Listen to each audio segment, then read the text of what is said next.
Hey guys, how's it going? And happy Friday. I hope you guys are all doing good. And for once, I'm not going to complain how hot it is in this shop because I installed 2 air conditioners and it's down to 74 degrees. So I hope you guys are doing good. So as you can see in the title, my friend Chris from the MarksmanTV channel is going to be joining me in just 1 second. So I know most of you guys love his channel already, but if you haven't heard of him, there's a link down in the description. Make sure you check his channel out. We're going to talk about some fun stuff tonight. We'll probably talk about the new gun control law a little bit, but primarily I kind of want to talk about the state of the industry, what's going on as far as different products, pricing, stuff like that. And for the lovely YouTube employees that are watching, we're not promoting or selling anything tonight. This is just for educational purposes. And we're just going to talk about generalities and just the state of the firearms industry and ammunition, because that's another interesting topic. And I want to thank all of you guys for the ways you support the channel. I really appreciate you guys, all the channel members, Patreon supporters, locals. And by the way, supporters, make sure you check those posts. There's one over there on Patreon. There's one for channel members and one over on locals for a very, very exciting hangout we're going to do this fall. So make sure you guys check that video out, RSVP. And I really want to get to meet as many of you guys as possible. So I'm going to bring Chris in here and let's hang out and just kind of talk about guns and what's going on and maybe share some information with you guys. Hey, how's it going? Hey, how you doing? Thanks for having me on again. Oh, no problem, man. I'm having a good time today. Already. It's 74 degrees in here. I'm not sweating and looking forward to it. That's always a good start. Oh, yeah. So you've done a couple videos on this topic, and I kind of wanted to talk together and just we'll kind of look at the chat. If you guys have any questions, we'll answer as many as we can. Of course, Linda will help pin any super chats up. Those are the easiest to see. But we've gone through a lot the last couple of years. It feels like this crazy like roller coaster with pricing, the industry, availability. Wouldn't you say?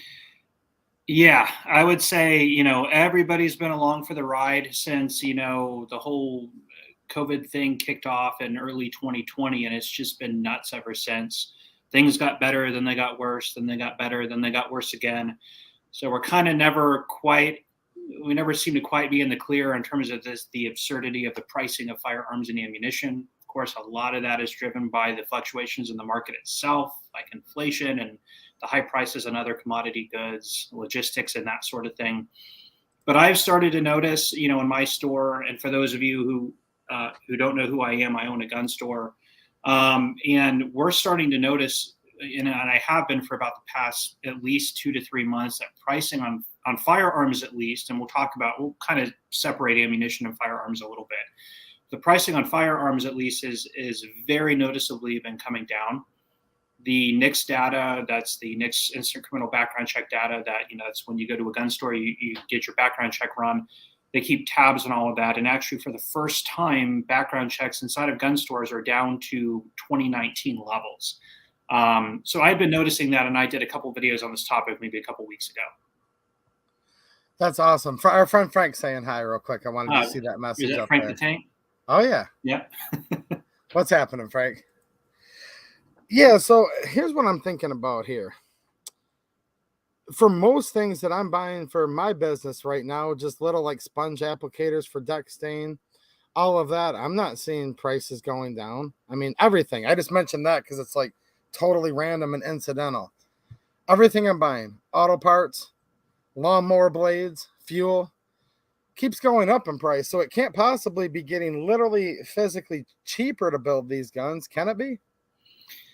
There are two basic things that drive the pricing on any commodity. Number one is going to be the logistics involved of actually manufacturing it. So if the price of transportation goes up, the price of labor goes up, the price of raw materials goes up, of course the cost of the finished good, the firearm, is going to be higher. But the second thing that drives the pricing is demand. So you can have a base level price on any commodity and you can keep it as tight as you can down to a reasonable margin where the company selling it can still make a reasonable profit on it to keep their doors open. But beyond that, when you see, a doubling, a tripling, a quadrupling effect of the value of the commodity over the cost to manufacture it, that's all demand driven. And what we saw 2020 and 2021 was severe amounts of demand. Obviously, there wasn't enough in the supply chain to hold the 2 to 3 million or however many new buyers enter the market in just like the first 6 months alone, when the whole buying spur picked up, and a lot of that was demand driven. I think the demand driven effect of the high pricing of firearms is all but pretty much vanished. What we are left with is now the higher price than where firearms were in 2019 due to the cost of manufacturing them, and that's what you're seeing in every other commodity, gasoline and tools for lawn care services and things like that. So here's kind of where we're at, guys, to put this into perspective. You guys know I'm a big Taurus fan, obviously. That's why a lot of you came to this channel. My first Taurus video was on the G2C. Is it worth the hype? I'm very, very skeptical of it. Love it. Best gun I ever bought. Literally, it helped open me up to a whole new brand of guns. When I bought that, it was like $179.99 with a $25 rebate.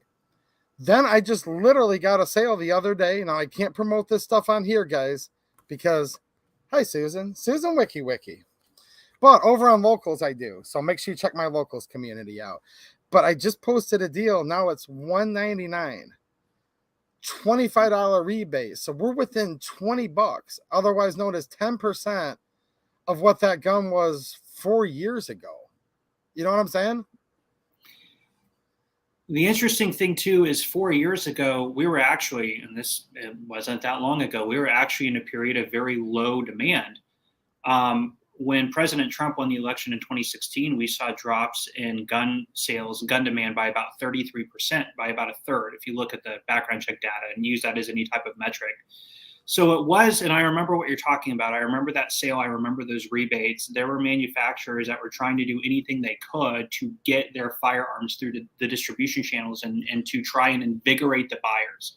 Yeah. I remember specifically that sale because we got those through our wholesalers. Actually, on the retail end of it, on the back end of that, what we were actually given was, I believe it was buy 7, get 1 free. And if you kind of stretch that free one the cost of the other 7, you're able to get the firearm down to a price where you could sell it was around $179.99 ish. And then on top of that, everybody was offering rebates. So it's interesting that you're noticing that on certain firearms like that, you're starting to get within, like you said, 10% or $20 of what the price was during a period of very low demand, which again is another indicator of why I think we're in that type of period again. Or that at was least called the Trump slump. Into it. Yeah, the Trump slump. Yeah. He came up there and said, if you elect me, your attack on the Second Amendment's over. Now, that wasn't entirely true, obviously, bump stocks, but there was the perception. Trump's in office. We have the House. We have the Senate. Now, there were rhinos like, exactly. There were rhinos like Paul Ryan, Mitch McConnell. We didn't get the hearing protection passed, things like that. But Hearing Protection Act passed. But we did have very, very stable prices. And I was getting some information back then. I don't know a lot of people in the gun industry, but there were a couple people I knew then that were saying, hey, look, dude, we're literally selling some of these things, guns, but mainly even ammo. What was interesting, at a loss, because the warehouse space is so valuable. Because if you remember, everybody said Hillary was going to win no matter what. So they were ramping it up, getting ready for the biggest panic buy ever. Trump wins. Now the warehouses are overflowing, and somebody makes the business decision to say clearing out the warehouse at a slight loss is actually worth it rather than stockpiling it, right? Well, people had to get out of the inventory quickly before they became underwater on it. When everybody was buying everything leading up to the 2016 election, prices were inching up from the wholesale levels because they were running out of stuff, and everybody was buying everything they could. So the pricing that dealers were paying just before the election was a little bit high to begin with, and it was okay. It was kind of like it was a gamble with really good odds in your favor, seemingly, because it's like, okay, we'll pay a little bit more for these firearms, mainly like AR-15s, 9mm, and 5.56 at wholesale, so that inevitably when Hillary wins, we'll be able to sell these things. Demand's going to go crazy. These things are going to go for triple what we put into them. I'm saying we holistically as a gun, as the industry, not me specifically. But then that is what ended up not happening. So the gamble failed for a lot of those people who bought all that stuff. And then you're right. Everybody was loaded with inventory that the gun stores and the dealers paid a little bit of a premium for. And they knew that the the pricing, the value of those guns was going to start plummeting fast. So a lot of people very quickly were trying to dump that inventory as quickly as they could. And the best way to do that was to slash the prices, even at a loss. But that would be better than getting a little bit of a loss than losing 50% of the value on them, which happened to a lot of dealers. And actually even 2 or 3 really big, very established wholesalers actually went out of business during all that. And a ton of small gun stores. So that's where we started. If you go back, guys, like 6 years ago now. Real quick, I just wanted to interrupt to say what's happening, Clovertac. He's a friend of the channel, guys. He does a lot for all YouTube gun channels, just so you guys know. So definitely go check his channel out. He's a really nice guy. And I'm probably not going to do it right now because I'm in a good conversation with Chris, but I'm going to do a quick video short on here or a post. I'll figure out how I'm going to do this, but I won the official Clovertac swag pack. And I got some really cool stuff in here. I'm going to keep a couple things that I want, and I'll probably give most of it away back to you guys. So thank you, Clover, and we'll definitely hook some of you guys up because that's what I like to do is share stuff. And he has a quick little thing here. I've noticed that. So guns are starting to become like way more readily available, cheaper for the most part, but there's nuances. And he said there is a lot of supply-demand issues right now, particularly with revolvers. And I assume he's saying certain revolvers. I have noticed some nuanced items that I still just can't find. Okay, and so I'll equate that to ammunition.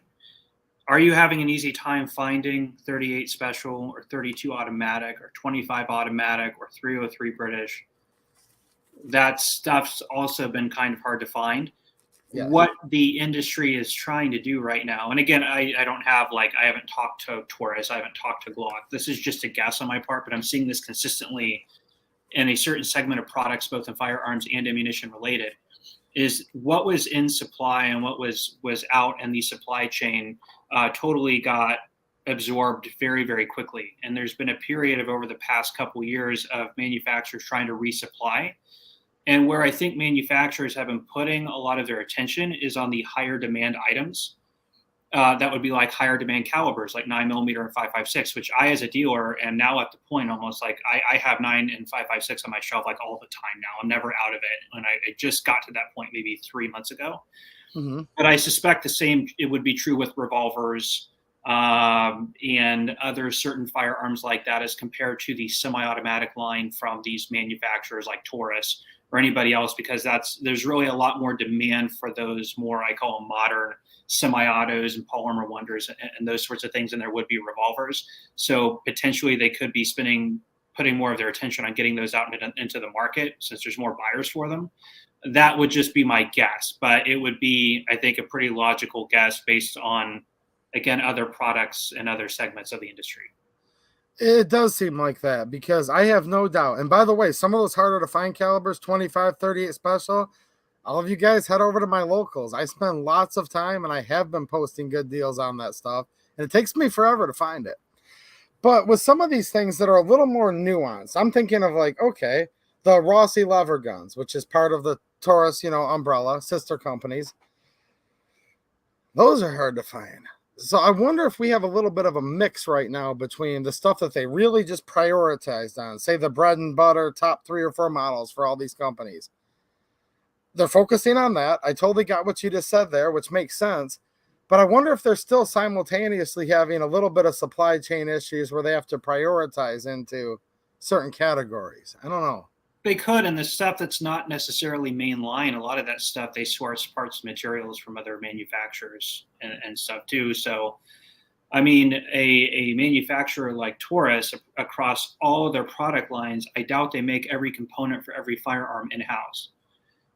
But some of their lines, like their G2, their G3, like you said, their bread and butter line, they probably do. They may source barrels from somebody, I don't know, but probably for the most part, they make most of their stuff in-house, which might be easier for them to source and produce and put out on the shelves. Plus, every unit they make it and put out themselves. Right. So why not keep focusing on that, if it's working? So basically, sans any nuances, or I don't really want to write them off as nuances because there are more people getting into lever guns and revolvers, but they're still not, the very top, production and sales. So besides some of the, I don't want to say lower tier because I'm not ripping on these weapons, just lower sellers. That's a better way to word it. Yeah, they absolutely sell fewer numbers of them. Yeah. Right. For whatever reason. And I think there's always a stigma too that if you can't get something, it makes you want it more. Yeah. That's why, like, if you look at PSA, they might not have a 38 357 Rossi for 3 months straight. Everyone has the notify me when in stock button click. When it comes in, say they got 100 of them, they sell out in 10 seconds because there's so much hype that you haven't been able to find it, right? I call that the "I want it because you don't have it" effect, and it's anecdotal, but I notice it. We laugh about it in the store because we'll have a new product will come out, and we'll have 50 people call or come in and say, "Do you have this? Do you have this? Can you call me?" Blah blah blah blah blah. And the minute we get our first shipment of them, 2 or 3, they sit. We don't sell a single one of them. And it's like now that they're here, it's all of a sudden it's crickets. And it's actually funny how frequently that does happen. And I think that there is a lot to that because something's hard to get, that a lot of people start looking for it because it's hard to get. Of course, you're not looking for the thing that's on every shelf because it's easy to find. But if we look at like a Rossi R92 versus like a Taurus G3C, I mean, we sell 100 Taurus polymer frame pistols for every Rossi lever gun that we sell. It's just they're just way more in demand, and that's probably why we're not still out of the supply shortage by any means. But I think we're at the beginning. Like I said, just last month was the first month, or May was the very first month I actually noticed pre-pandemic levels of demand if you look at the NICS data. And I feel that in my store too. The traffic's very notably down. Yeah, and I fall into that too. So if I'm not laughing at you guys in the chat, you guys can laugh at me. We all do it. That whole, oh my gosh, if I can't get one of these, I should get it because we're speculating and we just don't want to be without, right? I'll give you a quick example of that. PSA. I saw one back when I was there about a year ago now. Couldn't really talk about it much yet, but they're 5.56 AK. It was announced it was going to come. And people were literally going crazy. So I would go over there, and I do this on locals because YouTube has certain policies. I love being here, and I know their policies. So things I can't do here on YouTube, I have to do at other places. So over on locals, I would post a deal up over there on a PSA AK in 7.62x39. Couple comments, cool. All the rest of the comments would be, no. Where's the 5.56? Where's the 5.56? Where's the 5.56? It finally came out 2-3 weeks ago. I posted it up there 2 or 3 times, and I think one person was really excited that it was in stock and they got it, and everyone else since then's like, I don't even care. So they literally only wanted the PSA 5.56 when it was a year belated, like it took them a year longer than when they originally said they'd have it. People were going nuts. They were mad at PSA. They were shredding it. I have to have this. I put it up there, and one guy, I think it's JDV3 actually, right here in the chat. I believe you're the one that was excited and bummed. Everyone else just goes, nah, don't care. The post doesn't even get any thumbs up. So I just saw that phenomenon happen just the other day. I see that happen over and over and over again. And I mean, the proof is in the pudding. If you look at what happened with the crazy prices people are willing to pay for things over the past couple of years, like, M&P 15s going for $1,500 and things like that. It's like these things have been on the shelves for technically over a decade. And, there's been times where M&P 15 sports we've had on sale in our store for like $479 new. Now, those days are well behind us. That was like in the days of the Trump Slump. Yeah. But it's like they're everywhere for $479. Can't get anybody to come in and buy one. Then you get in a shortage where nobody can get one, and people are all of a sudden willing to pay $1,500 to get one. So it's interesting what people will do when there's something that's seemingly unobtainable. And but then again, the minute it's there, it's the desire for it goes away. Okay, so you have another unique perspective, and I just want to say this real quick because I know some people from YouTube watch these. We're giving prices. We're not selling anything here. We're literally just using these as historical data. And the whole point of this stream is just to educate people about the economy and the trends in this industry. If there's anyone from YouTube watching, I'm really trying to use proper context here. So what you have experienced in a lot more than a lot of people in the industry is you take in tons of used guns. You're actually almost more known for that than new guns at this point. So here's my question. Is it because everybody's dumping that $1,500 M&P Sport at a loss just because they need to get out from it? Because they just have their head down and their bad taste in their mouth? Is that why? Is everyone just dumping all their guns right now? Or are they keeping them and just not buying as many new ones? That's a good question. The hard thing is I don't. We get a lot of firearms through our website, so I'm not face to face with people I buy from. Okay. And we do a lot in used. In fact, we actually made the decision about a month ago to actually just do only used. So in our store, we're just liquidating what little new inventory we have left, and we're just doing nothing but used for many reasons. I try not to ask people like, well, why are you getting rid of your gun? Because I feel like that's like a kind of like a private decision. It may come up somewhat in a chat, but I think a lot of people who like may have overpaid for something and then don't want it anymore probably don't want to admit that that's what they're doing. But what I will say is the amount of used firearms that we've gotten in over the past couple of years has been tremendously more than ever. Part of that may be due to the times, part of it may be due to our new website. And that continues to grow. So I'm seeing like we're kind of at this point right now where we're taking in more than we're selling because demand for firearms for purchasing is definitely on the decline right now, which is causing demand for liquidation or the necessity for people to want to get rid of something is starting to go up, which is going to cause offers to start coming down. That's just how the economics of it work. If I have fewer buyers, the offers have to come down. So because of that, yeah, I mean, there were millions and millions of firearms that entered the marketplace over the past couple of years. It's undoubtedly going to be a logical outcome that those are going to end up back on the used market eventually, and we're probably seeing a lot of that now. Okay, so I'm gonna have you put on two hats, okay? Pick which one first. I don't care. And maybe they're connected. You tell me. I'm truly curious about this. Is this a good thing or a bad thing that right now supply is exceeding demand, prices are coming down? A, for the consumer, and B, for the industry, meaning your local gun shop. Let's just kind of stick to that side of the industry. So so markets are built of buyers and sellers, and at any given time, usually one is benefiting over the other. Over the past couple of years, it was obvious that it was a seller's market. There was extreme demand for a little supply, and the dealers that controlled that supply controlled the price essentially, and we saw a lot of that. It is flipping, and this is how it was during the so-called Trump Slump, where the buyers have all the power because the sellers like myself are oversupplied, and we have a shortage of people coming and buying products. So you have the control over where the prices go as a consumer. So I think where we're headed is great news for the consumer, people who want to be able to buy firearms and ammunition at a much more reasonable price because the pricing is going to have to be driven down. On the flip side of that, dealers like myself are going to have to figure out ways to get the pricing down or go out of business.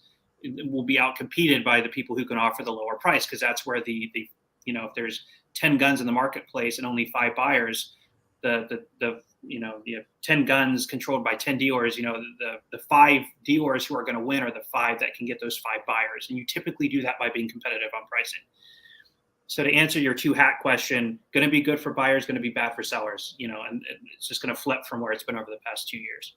And I know you're both. You obviously are in the business, but you also enjoy buying and collecting and shooting firearms too.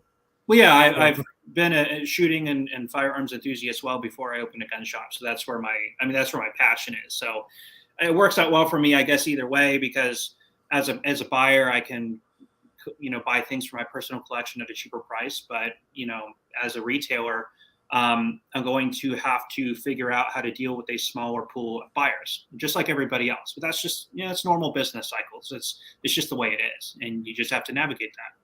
And I happen to know you're a smart guy, so I have no doubt. But you just have to be smart. You have to be innovative. You have to provide good customer service, and that'll keep somebody going, right? Yeah, and again, this is just to give context to this point. I'm not trying to promote anything, but I have websites. I'm not going to say what those websites are, but I've even started doing, I don't want to use the promotion word in this context again, but obviously taking steps to try and leverage myself into what is a market right now with less demand. Trying to to dance around the words that YouTube hates. Yes, because here's the thing, guys, it's a give take, and we want a win-win. I know for a fact Chris wants a win-win, and I think most local gun shop owners do, but not everybody. Some people just straight up want to rip you off, gouge you, take advantage of you. There's bad people in the industry too, obviously. But set those bad people aside. Eventually, water finds its level and they always go out of business. It's just how it works. But it's weird. It's like you want the best deal possible, but at the expense of if all of a sudden the market crashes too much and all your local gun shops go out of business, or even the big sites that you frequent, then it's no longer good either for the buyer community. So I think there's a real fine line there as far as one can be doing a little better than the other, but if the disparity gets too big, things could start going backwards, right? There's 2 points to point out, and I'm just speaking to you guys, the audience, from this side of the counter, from the proverbial gun shop. I am a firearms retailer. There's 2 things to consider, and there's 2 things I hear a lot, and I'm not trying to be argumentative, but I just want to give some perspective. 2 things I hear is, gougers, gun stores that are gouging people and screwing people and blah, blah, blah. There's 2 things to say about that. If in a period of very, very high demand, a gun store is going to try and leverage that. Just like in a period of very, very low demand, you as the buyer are going to try and leverage that. What you are saying is lots of people went out of business, and they did. There were gun stores begging people to come buy stuff at cost or even loss, and nobody was doing it. Yeah. So if the gun store owners can be held responsible for gouging people, then can the gun buyers be held responsible for not going in and spending money when the gun stores are hurting? So it's a give and take. Interesting. That's just one perspective. Again, not meaning to be argumentative. The second thing is when it comes to gouging, the so-called, gouging, a market sets the price. The dealers don't set the price. The market will set the price. So if the market is willing to pay a certain amount for a firearm, whether the gun store is selling it for that or they put it out for sale at 30% less than what the market's willing to pay, all that's going to happen is somebody's going to come along and buy it and then resell it at what the market's willing to pay. And then that dealer has lost out on the profit potential to one of their customers who then buys it and goes and sells it on arms list or something else, which happens constantly. Yeah. So those are just 2 things to consider. Again, not trying to give excuses for gouging or not being fair, but just some food for thought there. Those are just words that I hear from my end because I'm kind of in the middle. And of course, I'm both. I mean, I'm a landscaper for a living, so I'm not in the firearms industry, but I come in contact with lots of people. I do lots of gun reviews, videos like this, and I get tons of comments. The local gun shop is gouging. This person is doing unethical business practices. And look, I said that earlier for a reason, guys. There are a couple that are going to be doing that. Any business you're in, there's somebody that's probably going so far with it, they're breaking the law. There's somebody, but probably not most. And I'll tell you this, a good friend of mine, Matt, owns a gun shop right by my house. Spent a lot of time in that gun shop over the years, and I'll tell you what, the gun community is interesting. And I laugh because I'm part of the gun community. He'll have a gun, was $349, on sale $299. I mean, that's a good discount. That's like 20%. I'll tell you what, man, I've seen it 1,000 times. You'll take $249 cash, right? As they're putting it out. And it's like, dude, you've now got him 30% below the regular price. So gun people talk down gun dealers a ton and try to haggle a ton. Yeah. Right? So if we agree on what a fair market price is of a gun, let's just say at any given time, the fair market price of a Glock 19 is $520. Okay.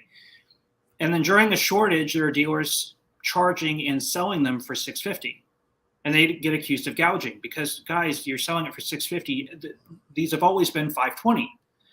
But then the market shifts and gun stores start going out of business and they start trying to mark their price down to $450 because they got to move them. Are you then as a buyer going to go in and be like, hold up, you're not charging fair market for this. I'm going to pay you $520. You're willing to take $450, but because that's the fair market that we agreed on in the last scenario. Yeah. You know what I mean? So it's just something. It's funny. It's just food for thought. Nobody wants to feel like they're being taken advantage of. And as a consumer, you have the ability to buy it or to not buy it. If in a certain market condition the price is too high, then the dealer won't sell it.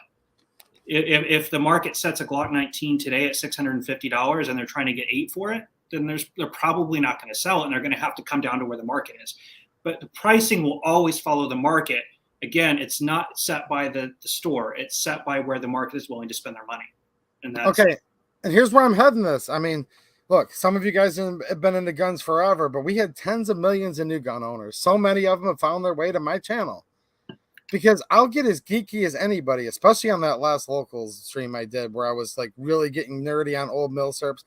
But I really, really like to talk to the new gun owner, teach them a few things, talk about things. And that's why I want to continue to have this conversation with you a little longer.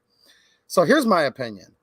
If you're a new gun owner and right during the mostly peaceful protest, you guys remember that? By the way, let's go, Brandon. They were mostly peaceful. Mostly peaceful protests, okay? The former vice president was supposed to calm things down, and he didn't. Let's go, Brandon, by the way. I've been seeing that a lot in the chat tonight. So you went out, and you bought a Glock 19 in 2020, in the first part of 2021, and you paid $700 for it. And by the way, it was $700 here, it was $679 there, it was $720 there. But maybe you just got a better vibe about the middle gun shop, or you were closer. And now you see it at that same gun shop or in an online flyer for $520. I have a feeling a lot of new people think, boy, did I get ripped off. And I actually argue that no, they didn't. And there's two reasons for that. First of all, it's everything you were just saying, Marksman, where you were going through. It's supply and demand. It's just how prices are set. And second of all, you had that firearm. When you realized that day, when your city or town were on fire, mostly peaceful, the fake news, whatever, you've had that firearm for a year and a half. I mean, seriously, thank God that you didn't need it. And you should be thanking God that you didn't need it. But you had that the whole time, and you still have it. Even if you don't want it anymore, I still don't think you got ripped off. What's your thoughts on that? That's true. And getting ripped off is a relative term. You know, you can look at any historic numbers, the prices fluctuate. So somebody who bought a shotgun in 1990 and then goes in a time machine and is in 2020 and sees what they're selling them for, they're going to say, oh, you guys are getting ripped off. Yeah. Prices fluctuate over a standard trajectory due to inflation, and they fluctuate due to insane prices of demand or fluctuations in demand. At the time that the Glock was purchased at $750, there was very few of them, and people were purchasing them because there was a need for self-defense, because people didn't know what was going to happen. So when you bought that firearm, you bought it from a place of only knowing what was happening now. You weren't able to predict the future and say, well, in all reality, I ended up not needing it, so now I feel like I got ripped off. And, it could have been different. You paid high for that because there were 10 other people who couldn't get one, and you were the one who got it. And in this situation, you had the potential to defend yourself with it had that happen, and those other 10 people didn't have that. So again, it's all relative and it's all based on perspective. But at any given time, again, the market sets the price. And if you want to buy the firearm, you're most likely going to have to pay what the market is demanding you pay. And that will change over time. If you're going to look at it as purely from I want to get this at the best possible price, then play it like you had time the stock market. Wait for a big dip like we're about to see, and then buy it then. Yes. And I want to get into another genre of firearms in a minute, but still sticking with this topic because it's almost to the point for a while. And I hope these people aren't fading away, but it seems like they are a little bit, unfortunately. It seems like there were more new gun owners just real recently here than there were seasoned gun owners. And I want to remind people of this. And I do it too, guys. It's just human nature. I'll say, like, look, I got my Wasser back when it was like, $349, $359, and it came with a bayonet and 4 mags. Okay. Even with inflation, that's a way better deal than today. But you have to remember, then you'll start quoting like, I bought my Norinco in 1990 and I bought my Mauser in 1968, people will say. Guys, if you bought a Mauser for $100 in 1968, sure, it appreciated way over inflation. The Norinco in 1990 did too, but it's not as much as people brag about. If you spent $100 in 1968 or $300 in 1990, Just look at what a new car cost back then. Look what a house cost back then, a gallon of milk. So it's not really fair to sit here in 2022 and be like, haha, sucker, you spent $800 for this washer and I got mine for $350 15 years ago. Do you kind of know where I'm heading with that? Yeah, I mean, again, it goes in with just the time value of money. And another thing that goes into that too, and this is a little bit of a double-edged sword. If you're in a normal period of inflation, I guess 2%-ish or whatever the normal, like 13% probably this year. But yeah, this year we might. I think if we all work together, we can set a new record. It'll be the one big thing we accomplish. So if you're in a normal period of inflation, just in a normal market too, your supply and demand is going to be a big thing of what sets the price. A lot of what we try and do in the firearms community is we're always actively trying to get new people engaged in the firearms community, right? We're always trying to get people out there buying. We're trying to get people out there taking their own safety and self-preservation into their own hands. And we saw that happen en masse over the past couple of years, but even every year, more and more people are entering the Second Amendment fray. And without a significant growth in the amount of products put out into the market, there's obviously going to be more buyers. And those buyers, like, surplus is a big thing. There's probably more people collecting surplus now than ever, which is causing their prices to go up. So it's a double-edged sword. If you attract more people to the well, there's going to be less water for everybody to drink who is already there. And so, that's just a byproduct too of trying to bring more people into the community, which is a good thing. Overall, it's better for all of us if we can get as many people involved in the Second Amendment as possible. But with that, there's just more mouths to feed and more guns to need ammo for. So, yes. So I think we saw tons of new gun owners. Obviously, some of them maybe bought too many guns and they're getting rid of a few. Maybe some of them just are kind of slowing down and aren't getting out of guns at all.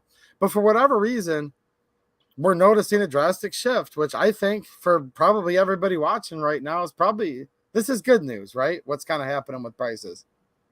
Yeah, I mean, it's good because we have literally millions of new gun owners just over the past couple of years, and those are people who vote. Those are people who elect, the officials who, go to Congress, and those are important people to have in this community. And with that, it's going to cause the average cost of the goods that everybody's buying to go up a little bit. Also, I think counter to that, I think the landscape for the firearm manufacturing field of things has been shaken up a little bit. I think it's going to take a little bit of time for manufacturers to try and find their footing and figure out what the new demand levels are, because that's the game that they play, is how much product can we manufacture that will be purchased without creating too much of a surplus. That's a really fine line to try and figure out, especially in this industry when demand fluctuations happen so unexpectedly. We are a type of market that can really be disturbed by very simple things, like a new law that comes out of nowhere, or a new determination by the ATF, or a black swan event like COVID or anything else. It's like so many things disrupt kind of the homeostasis of this industry.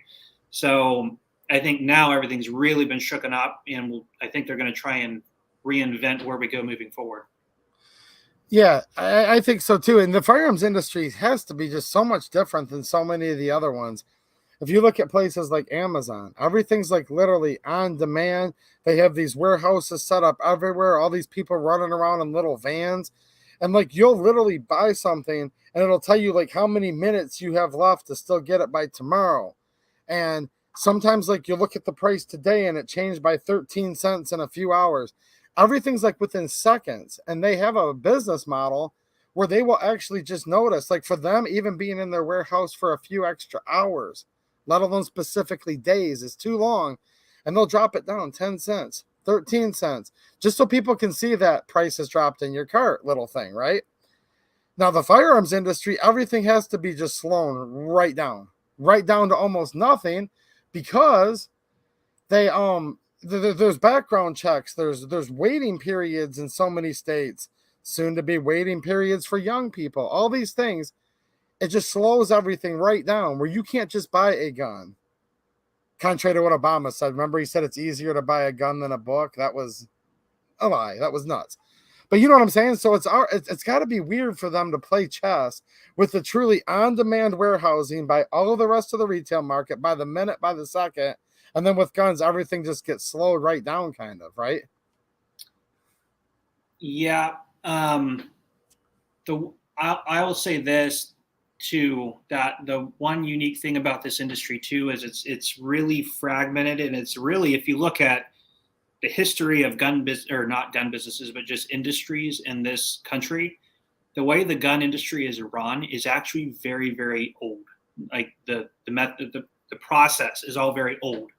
Everything's paper based. I mean, in what industry do you have, thousands of little mom and pop shops everywhere? I mean, the hardware stores have all been consolidated by Lowe's and Ace, and the general department stores have been consolidated by Walmart and Target, and now Amazon, and now everything's moving online. But the two interesting things about the firearm industry that's kind of kept it in the Stone Age is, one is the sheer complexity of being in this industry. I mean, being an online retailer, you not only have to follow federal law, but you have to understand the laws in all 50 states. I mean, what other industry is that heavily regulated on a state-by-state basis, at least? Yeah,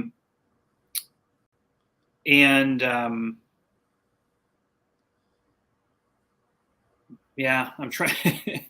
I'm trying to formulate that thought too, but also firearms is an industry that a lot of other businesses are staying away from. So like Amazon doesn't do anything with guns.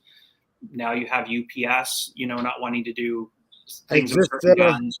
It's like every well-established and very modernized industry like that, like Amazon, it won't even touch firearms.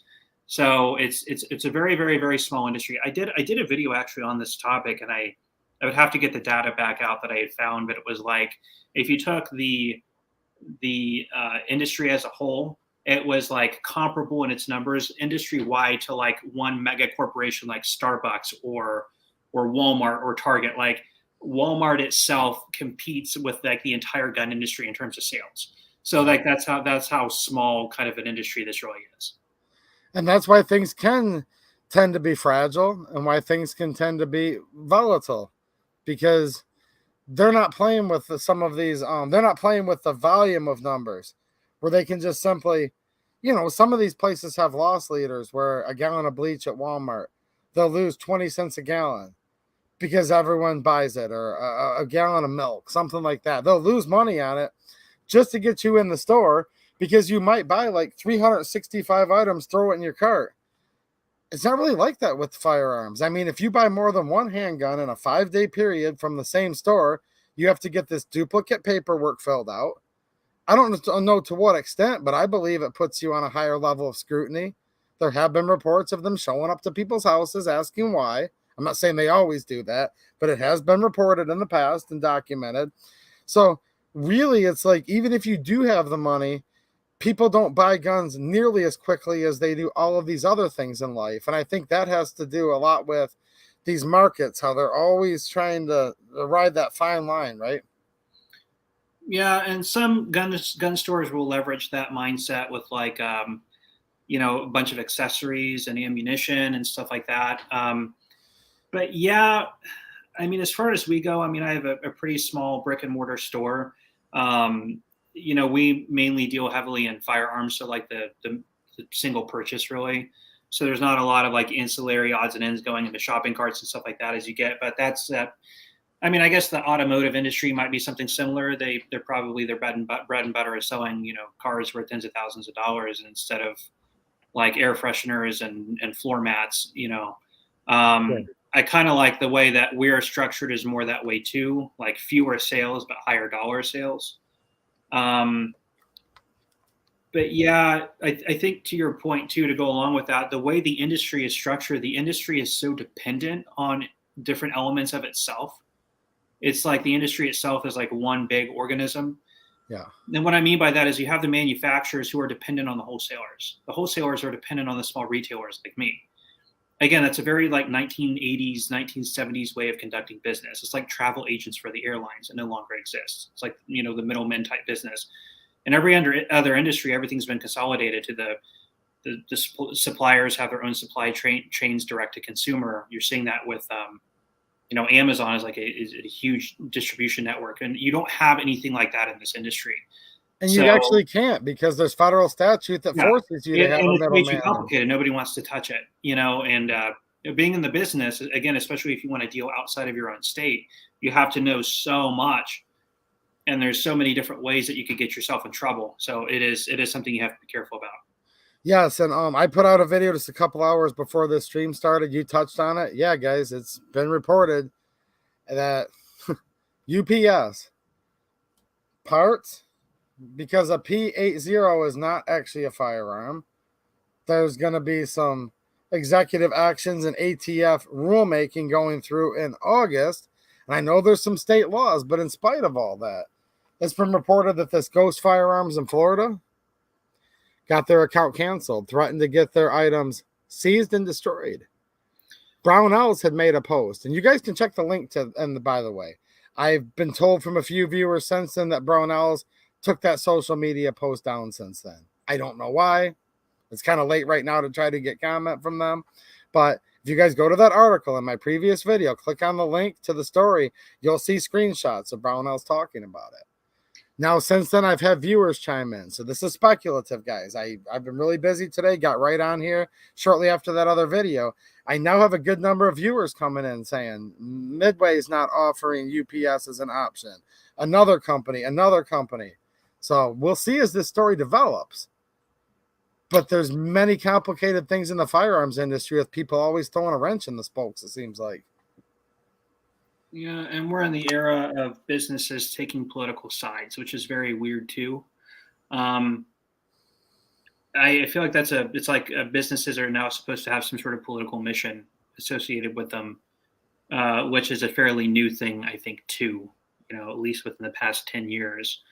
And this is kind of the byproduct of what you get. The problem is even though we have laws against monopolies, there are a lot of monopolies that exist. I mean, I don't know if you want to give it the actual technical definition, but if you take away FedEx and you take away UPS, I mean, what are your shipping options? There's DHL and maybe a couple other like local, and then USPS, but they have some restrictions too. Like you can't ship a firearm if you're private. I think only an FFL. You can ship a long gun inside your state, but not a handgun unless you're a dealer. So that restricts people who aren't dealers. If I have that wrong, I'm sorry. I think that's right though. The other interesting thing too that goes with UPS, and some people probably don't know this, is back about a year and a half ago, FedEx actually changed their policies as well, where you actually had to have a special exemption. Their policy, basically FedEx as well, is they won't ship any firearms unless you have a special exemption letter. I didn't know if you knew that. No. We had to go through, and the only way to get an exemption letter is if you have an FFL. So actually you can only ship FedEx if you're a dealer. And not only a dealer, but a dealer with the exemption letter. It took me like, I think 3 or 4 months to finally get a hold of somebody, because I just have to call the 1-800 number to finally get a hold of somebody who could get me that letter. Well, that's crazy, because I had a dagger that had an issue. Video is going to be coming out soon, guys. Finally, I promise. I sent it back to PSA, which is perfectly lawful for me to personally mail a firearm back to the manufacturer for warranty work. As long as it remains the same serialized firearm, they can ship it back to my home. No gun shop in the middle, because it's the same firearm, and I've already had the background check. I noticed they gave me a UPS prepaid label. And now that I'm using logical deduction, I probably couldn't have shipped it FedEx because of their policy. USPS, I know, won't let me ship a handgun for a fact across state lines, even if it's for the warranty reasons. And now if UPS has this new policy that's starting to sweep, whoa, options could start to get kind of scarce real quick. Well, you could have shipped FedEx if they provided you the label with their account, because they would be the holders of the exemption as the FFL. Okay, I didn't think we about that. We provide labels to our customers, but it's under my FFL with my exemption letter. Now, if a person wanted to ship something to me for one of my local customers to pick up, and they're not dealing with me, like I'm not providing the label, they wouldn't technically be able to ship it to me. They would be breaking FedEx's policies. So that was like right after we launched our site, and we were kind of in a freak out mode, especially because we couldn't get a hold of anybody. So they put this thing in place for dealers. I'm like, I'm a dealer. but it's still nearly impossible to actually get this done. In fact, I'd almost given up on it when a sales rep had called me actually wanting to sell me cheaper rates. And I said, well, look, I said, I can't ship with you because I don't have this exemption letter, but I would like to. And then, they got me the exemption letter so that I can continue doing business with them. But I was pivoting to UPS because I couldn't ship with FedEx. And, I wanted to adhere to the policies because I was inviting customers to send me their guns. I didn't want them to get lost, stuck or destroyed. So I couldn't do that as an option. And then, before we actually went forward with UPS, that's when we finally got things set up with FedEx. But now, we're hearing this. Thank God that happened, at least for our business, because then UPS wouldn't be an option now. So it's like, what do you do if you want to engage in this business as a dealer or as a private person? You just want to ship something to a friend or a family member. Like, even that you can't do. And it's like, it's so restrictive now. It's actually really frustrating. I remember this years ago. This is, gosh, I'm going to touch back in a minute about this whole politics with businesses thing, because there's really big dual standards, even within the gun community, guys. But let me digress for a minute.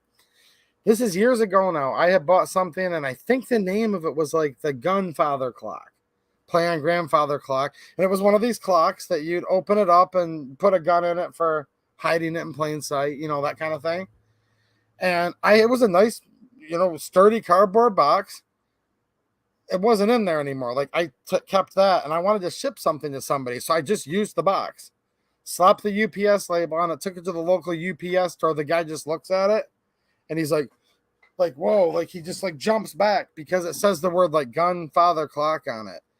And it wasn't just that he wouldn't ship it. There was this whole freak out, like, hold on a minute, I have to get my manager.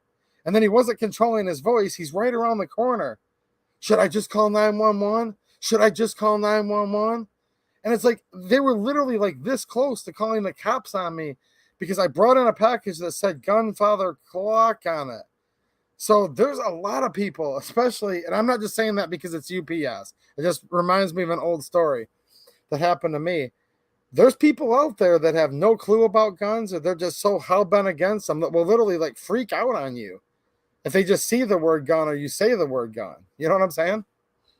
I know exactly what you're saying. And a lot of people find this hard to believe, but I grew up in a family that wasn't, I wouldn't necessarily say anti-gun, but very gun shy. It was like, I had the kind of parents that were really paranoid about me going to a friend's house if, they may have a gun that we would get into and play with. And I think it came to a general lack of understanding. My dad was in the Boy Scouts, grew up in rural Oklahoma where they took 22s on the bus to school. So he was used to them. But in adult life, he didn't really stay with firearms, and neither, my mom, her entire life. So when I grew up as a kid, it was very much like this taboo, like, don't touch it. If you see it, like, freak out, don't go near it. It'll shoot you even just by looking at it. And it wasn't until a buddy of mine took me to the range for the very first time that it immediately clicked that it's like, this is something I have 100% control over. And I know I've seen a lot of people have that aha moment, when it comes to firearms, but I think you're right. I think the general mentality is just like to stay terrified of the thing you know nothing about. And there's a lot of conditioning that happens socially and in a lot of people's upbringing, because, let's face it, firearms can be dangerous, but they can only be dangerous if they're used in a dangerous way. They're not dangerous just inherently for what they are. I mean, they're just an inanimate object. But I guess that's the kind of long-winded answer to your question. I'm a little tired, so I'm kind of droning on a little bit. No, I'm on the same page, man. I want to answer this real quick or comment on it. Chanzig, no, it's actually not odd at all. Think about this. I've reported on this. It's been totally out in the open now. They're not even denying it anymore. They're literally taking all the 4473, scanning them in, making a registry. It's illegal to make a registry, but wordsmithing, right? It's only a searchable list. It's not a database. And I'm sitting here thinking, well, hold on a minute. This is like a difference without a distinction. If you sell guns face to face, right, or give it to family members, you could probably just go over to your brother's house, and assuming that you have no reason to believe he's prohibited, that's your only duty. You have to have no reason to know they're prohibited. You're not a police officer. It's not incumbent upon you. You can't even run their background check. As long as you don't have any reason to believe they're prohibited, you can legally, in most states, I'm not a lawyer, federally, In most states, you can just sell a gun face to face, and they probably won't know that that gun transferred ownership from you to your brother. But once it goes on that 4473, in my opinion, it's not even close. That's going to wind up going into some sort of de facto list or registry. So, yeah, it's odd because a well-regulated militia being necessary to the security of a free state, the right of the people to keep and bear arms shall not be infringed. Like, shall not be infringed, right? So it's odd there when you compare it to that, the law of the land. But if you look at what's actually going on with the ATF and the bureaucracy, no, it's not odd at all. Of course, they want everything to go through a paper trail. Something to think about as well on this point. A lot of people have said, like, you're right. In most states, the state of Indiana is this way. If you want to sell a firearm to another person, your only responsibility is to not have reason to believe that they are prohibited. So if they tell you, oh, thanks for selling this to me, man, because I'm a felon and I can't get it in a gun shop, okay, you're obligated at that point to discontinue the sale. But beyond that, they're a member of your state. They're at least, seem to be of the right age, and nothing that's jumping out about any type of felony or anything like that they've told you about. You can sell it to them in a private transaction. Now, what a lot of people have said, and this is an interesting point, is if they do a mandatory, private transaction has to go into a gun store, how would they know? Now, the one thing to consider, and a lot of people might not know about, is a firearms trace and how traces are conducted and how they can get conducted through gun stores like mine. And what a firearms trace is you purchase a firearm in a gun store, you're doing the 4473. The 4473 is not like, we're not like transcribing the firearm information when we're running the background check. It's just a criminal background check, but that gets stored in our filing cabinet for, I believe, a period of 10 years. Now, say it's like a Glock 19 and that ends up being used in a crime. The ATF will take possession of that firearm. They will call Glock with that serial number and say, what wholesaler did you sell this to? And Glock will give them the name of the wholesaler. Then they'll call the wholesaler. What gun store did you sell this to? They'll give them to the gun store. Then call up the gun store. Give us the 4473 information on the person who purchased this firearm. They will do that. They're required to, or they will lose their license. And then they will go to the buyer. And then the buyer hopefully has a good story, an explanation of why they don't have it, or a receipt of a private sale. That's why I always recommend getting a receipt in a private sale. What ends up happening, though, is if they force, a private transaction background check. In that same scenario, you decided, they don't know that I'm going to sell this gun privately, whatever, I'll just sell it. You sell it to somebody who sells it to somebody else who uses it in a crime. That trace will come through you. And then when it's back to you and you say, I no longer have the firearm, they're going to say, okay, which gun store did you take it to get a 4473 background check run? And if you say we didn't take it to a gun store, then not only are you potentially in violation of that new restriction of having to have gone to a gun store, but you could be held responsible for reckless endangerment or manslaughter or somehow being complicit and, passing on possession of a firearm having not gone through a background check. So that's why it's really careful to kind of know the full ins and outs of these things. And kind of one of the big reasons to, again, be opposed, at least in my opinion, I'm opposed to anything like that. I think you have private property, you should be able to dispose of it like any other private property. And it's something people would, obviously, that'd kind of be your worst nightmare. ATF, knock, knock, knock at the door. Hey, you were the last person this gun was traced to. It was found at this murder scene. That's terrible. And I would encourage people to use your own judgment. I'm not going to tell you guys what to do. I'm not a cop. It's none of my business what you do. But at the same time, it's your worst fear. But do remember, though, that literally the duty to present the evidence, to convince a jury beyond any reasonable doubt that you knowingly sold that to somebody that's prohibited, that you had any part in any wrongdoing, that evidence is on the state. So they would have to prove that you knowingly sold a gun to someone who is prohibited, or you were in some manner trafficking for crime. And so, yeah, I tend to want to err on the side of privacy. I think these quote unquote universal background checks, it's two things. It's A, to try to get more people caught up on any type of list or registry they have. I think it's also kind of to try to ensnare people in, well, it used to be this way for 50 years. Maybe some people don't even know the law changed, and now they become a prohibited person by doing an illegal transaction, right? Yeah, but beyond that, in the private transactions that exist today, yes, they would have to prove that you knew that. But if they make it law where you had to have gone into a gun store to get a background check done, eventually, if that firearm were ever used and ends up in a trace, they will find out that you did not get that done, that you did not do that transaction at a gun store. Okay, so maybe I didn't say that. Yeah, maybe I didn't say that properly. That was my intent. That is what I was getting at. That's what it would be there, right? But as of right now, all the burden of proof's on them. So it's not only just that you have to be inconvenienced with the background check. Any type of universal background check changes like burden of proof. It changes all these other things. And there is kind of a whole slippery slope involved in that. And it creates a choke point where they don't need proof beyond the fact that they know you didn't take it to a gun store. Yes, that exactly. makes open and shut case. So and that's why I like people to be fully aware of the ins and outs of what these things actually mean and how they will be practiced. From the standpoint of somebody I deal in traces, I mean, that's what happens. It will come through to you if that's used in a crime. So you have to be prepared to explain that if a universal background check is passed. Yes. Real quick, I just want to thank Amanda Wilson. Thank you so much. Love you to death. I had a bad with the truck last night, guys. Another unfortunate circumstance. I'm cursed. I was going to have to walk like 18 miles. She came and picked her husband and I up. So thank you, Amanda. I'd still be walking right now, guys. So everybody thank Amanda that I'm still not walking, because she was the only one up that late last night for us to call when we were leaving a job site. What's happening, JJ Rainey? How you doing, man?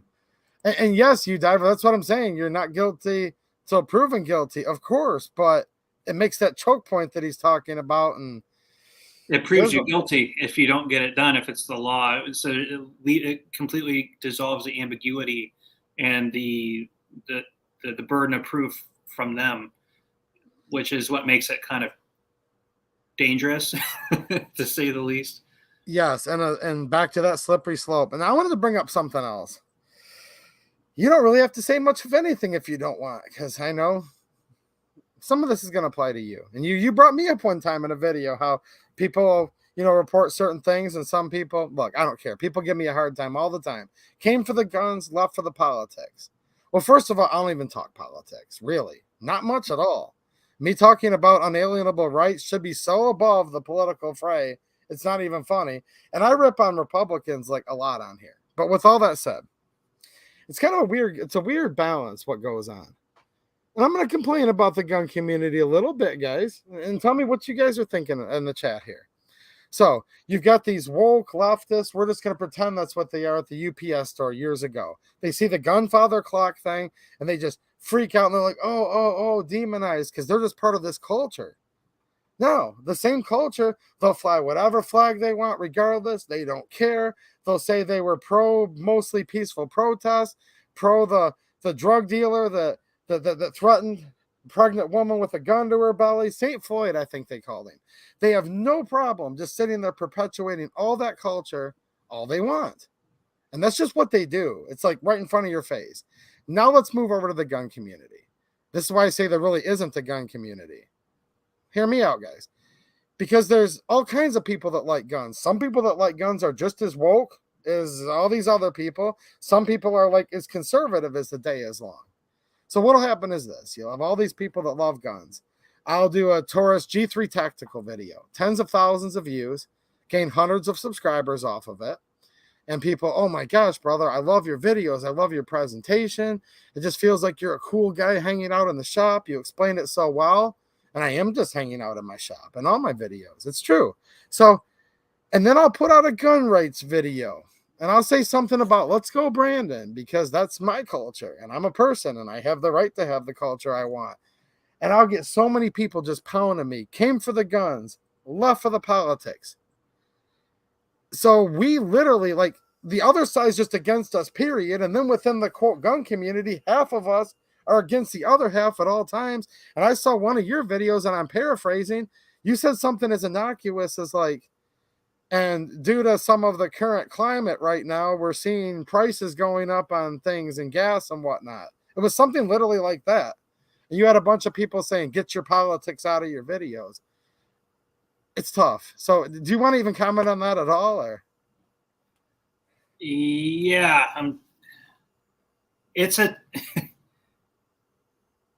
I've thought about this too, and there's other we could put it this way. We could say that like it's undoubtedly true that firearms, like people who are staunchly in favor of firearm rights, are probably skew a little bit more conservative. I think most people would probably mostly have conservative values. Some people a little bit more moderate, some people a little bit more extreme, but probably on the right side of the spectrum in some regard for the most part. The way the discourse has sort of changed over the past, 5 to 10 years is it's become socially acceptable for one side to be extremely loud and vocal. And it's become unacceptable for the other side, or I shouldn't say unacceptable, but the other side tends to be the live and let live. I mean, I feel like the sort of philosophy of what a lot of people feel in this community is like, I want the preservation of my life. I want to take my life into my own hands. I want to do what I want to do. I want to be left alone. Other people can do what they want to do as long as they don't affect my life. I think that's the general consensus. And when you have that sort of mindset, it leads you to sort of be quiet, because it's like, I don't want to cause a ruckus. I don't want to cause any noise. I just want to live my life the way I want to live it without being forced to live it in any other way. I want to practice my religion the way I want to practice it. I want to raise my kids the way I want to raise them. Just leave us alone. The other side is very imposing. We want to live the way we want to live, but we want you to live the way we want you to live too. And I think that when you talk about any topic, if there is any door left open at all for opinion, you're going to get the vitriolic opinion of one side very heavily skewed as compared to the other. And it's not to say the other side is quiet on all issues. They're not. But I think by and large, as somebody who's been somewhat in the public space for a few years, right, I deal with, several thousand people in a social media context. That just tends to be the trend that I see. Yeah. And again, I feel like I'm droning on a little bit. I'm trying to keep my thoughts kind of in line with your line of questioning. I'm just kind of spitballing ideas. Those are just. I'm not even asking you to spit your politics out right now. It's just, you see that it's there though, right? There's like this. And look, I'm part of the divide. Look, this is where I am. I'll speak for myself on this. You guys all know me. I just want to be left alone. That's all I want. Just don't come after my unalienable rights. Leave me the heck alone. And you want to be different than me. You do you, just don't infringe. Well, people that I would call the other side of my values have been trying to infringe on me every minute lately, and they keep getting louder and louder. So what I felt the calling to do is it's my duty. I'm going to speak out and get loud back. Now, I'm never threatening people. I'm not doing any of that, but I am trying to encourage people and get them going. And, keep them going and keep them, strong so that we can preserve this republic. But I guess what I was really getting at with all this is there's clearly two different sides. And just because people love guns doesn't mean they always think like me necessarily. And I'm sure you've definitely noticed that. Yeah. And I mean, our conclusions were the same. I'm not being as coherent right now. It's kind of it's been a long day, but no, that's exactly the point I was trying to make. And just spitballing different ideas out there that I sort of have had over the past few months on exactly this point you're bringing up. I have noticed that if I even let out a little bit of a political opinion or political bias, will be fair. I mean, I have my own biases just like everybody else says. Clearly, I like guns. Clearly, I enjoy the Second Amendment. I don't just sell guns for my own health. I enjoy what I do, and I enjoy the industry and the community I'm a part of. So I'm in favor of those things. I do understand that there are people who are customers of mine who may not agree with me fully politically on everything, including firearms. And I have to be keen to that because I am a business owner. So yeah. I get really upset when businesses make politically driven decisions like UPS. So I need to stay philosophically consistent and try to avoid doing that myself. Yeah. But at the end of the day, I do deal in a product that is, the right to own that product that I sell is constantly being attacked.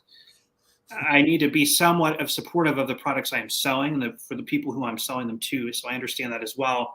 But I do notice, if I let out any type of opinion in any way that's like even slightly not middle of the road, it's very quickly people will dogpile in the comments and I noticed that more. And I've even gone slightly left of center on some specific points, and I don't get any of that dogpiling from people. Again, to the sort of what I would expect. Ooh, this is going to be maybe a little bit of and I'm just saying, maybe think about this. I mean, it's a little bit of a controversial thing to think about. And everybody's Yeah. in comments is always super cool. Like, oh, I didn't think about it that way. Yeah, blah, blah, blah. But then I go a little bit right and I get dogpiled. So it's just really weird. It is a weird phenomenon. Yeah. And see, that's kind of the liberty I have with this channel because I'm not a firearms industry professional. And I'll tell you guys this, when I'm out cutting grass, some customers of mine do actually know my YouTube channel. I shoot guns on some of their property because I've become really good friends with some previous customers, now friend first and foremost, and also customer. But I don't just go to a free estimate for someone I've never met, don't even know who they are, and I don't just walk right up and say, "Let's go, Brandon. It's $65 to cut your lawn," just because. Again, I don't want people to shove their politics in my face on everything, and I don't just walk up to literally a stranger cutting their grass and do that. So I get it. But when I'm on YouTube, I'm just being myself on here and talking about what I believe in and whatever the heck I want, right? And to your point, even so, on my personal social media pages, like that are just shared with my friends and family, I'm very aware that I have friends and I have family that do not agree with me politically on a lot of things, even people in my own immediate family. And I know I have people in my family who do agree with me on certain things, whether it be, and I'm not going to air out my own political beliefs, but whether it be on abortion or gun rights or anything. And on my social media feeds, even locally, and you guys in the comments, let us know if you notice the same thing. But all my friends and family member who are in the more left-leaning side politically are very vocal about how they feel about certain things that are happening. But people on the right, more conservative side, tend to be very quiet about not sharing memes or anything like that. And for me, I'm that way too. I'm very quiet about the things I share in my local spheres with friends and family, because to me, my relationships with those people is not worth, sharing a funny meme about a certain thing. It's not worth upsetting a friend or a family member over.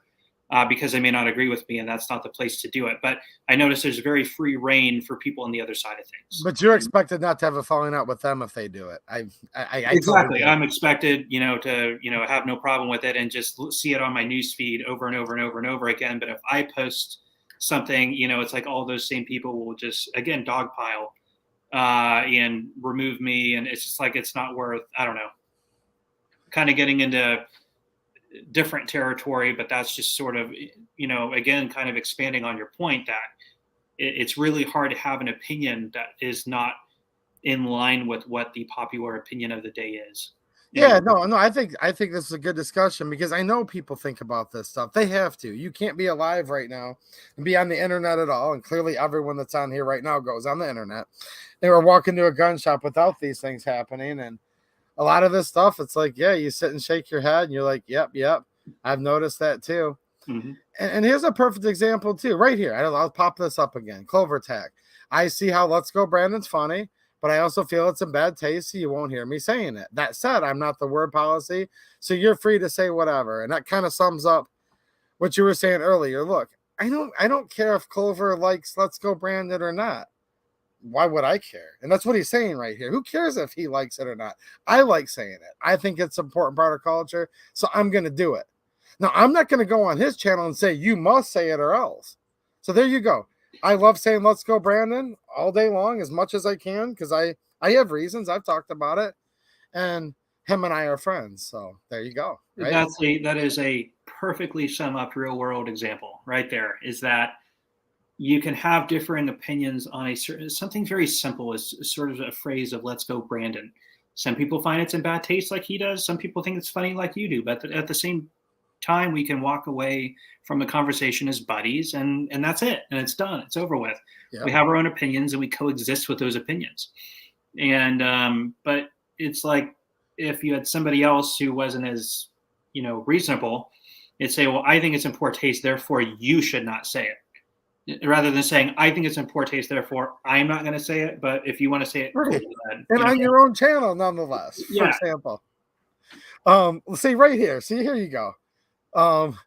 Hutch and Gibbous says, if you stop saying Let's Go Brandon, I will leave. So There you go. He is the less accepting, but that's okay. It's a little tongue in cheek. But here's the thing, though. Since he's supporting my view, he's appealing to my confirmation bias. So let's go, Brandon. And I'm going to agree with him only because of that bias, right? So, let's see here. I guess we got off on a little bit of a tangent that I wanted to, though. What are you thinking right now? People are looking, not here on YouTube, guys, over on Locals. I've been posting tons of 4th of July deals. And since I'm not going to be stranded and didn't have to have the lovely Mrs. Wilson pick me and her husband up like she did last night, tonight, I'm going to sleep. And okay, I had a bad night last night, guys, really bad. I'm going to be posting tons more deals over to Locals. Some of these deals are so good. What would you, again, we're not promoting any site right now. Would you, do you buy now with these 4th of July sales, or have we not reached the bottom yet, or both, or what's your thoughts on that? So timing the market's impossible. If you try and like time the stock market, it's impossible. The best bit of advice is buy when the timing's right for you. That's like if you have the financial ability to buy and you need it. I wouldn't like, if you've got 3,000 rounds of 357 and you're thinking, oh, I want, I'm waiting for the best possible price, just to get my extra 4,000 rounds, and I may not shoot it for the next 10 years. I mean, I don't know. It's hard to say, to tell people what to do, but if you need it, you have the money to get it, take advantage of a sale. Why not? Will prices be maybe cheaper in 6 months? Maybe not. It's impossible to predict. It is impossible to predict. And I say this as kind of with a little bit of enthusiasm, guys. Do you know how frustrating it was? Because I'm always trying to help you guys. And Marco just said, love the deals. I seriously spend lots of time over there on Locals trying to like really find you stuff that I think is meaningful, that I either own or am dying to get myself. Do you know how frustrating it was for me? All these new gun owners coming in being like, dude, I loved your Taurus G3C videos. I think it's the pistol that's for me. Okay. And they're like, is $399 a good deal? And oh my gosh, it just tore me for like a year and a half straight. Because in one hand, I'm like, no, that's a terrible deal. That should be $299 or $279 or whatever. But then I started looking around and it was like, well, hold on a minute. $399, $429.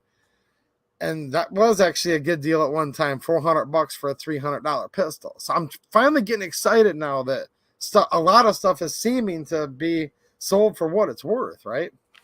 Yeah, and that's that's kind of the point. That was basically the thesis of the video I did a couple weeks ago. It's sort of just like, I think we're at the top of the slope on the roller coaster. I think things are going to very quickly start to go down. When you start seeing sales and stuff like that, that's a telltale sign that the business offering the sale has excess inventory they're trying to move. I don't know about you guys and your emails, but I'm starting to see sales pop up in a lot of places, which means those people promoting those sales are trying to move product. It means it's not moving on its own anymore. And it was moving on its own for so long. So the train has come back to the station, so to speak. And it's an optimistic thing. I think it is. I know on face value, it sounds good for a dealer at first, and I want your opinion on this, but, oh, okay, Chris gets to, or whoever, my friend Matt, they get to sell this $300 gun for $400. Maybe, but what if it's because they only got one allocated to them? It might be in the business's advantage if they could sell 10 of them in a week and make $50 a piece. Okay, that's 500. Versus selling one a week and making 150 off of it. Is that something that factors into the thought process? 100%. And this will bring up a point from earlier. So like the whole price gouging thing, it's like, why are dealers charging $700 if the market's willing to pay $700? Well, back in a period where you have very low supply, that one gun may have been like one of 3 guns that dealer was allocated. And when they're gone for another week. So they got to squeeze every penny out of it that they can just to keep their lights on. To that point too, that was the problem. When guns are flying off the shelves, I remember standing, I have pictures. I wish I could bring up pictures. Probably could figure out a way to do that in the chat. But I have pictures from back then where I have, even on my old videos from that time, I went back and watched a few and the racks were empty. I mean, we had nothing. It was depressing. And customers would come in all the time and say, don't you love this? everything you get just flies off the shelves. And I'm like, no, it's like I have people trying to break down the doors to buy guns and ammo, but I can't get guns and ammo. It's like demand has not been any higher, and I should be, sitting on a pile of money like Scrooge McDuck, but the demand doesn't help you if you have nothing to sell.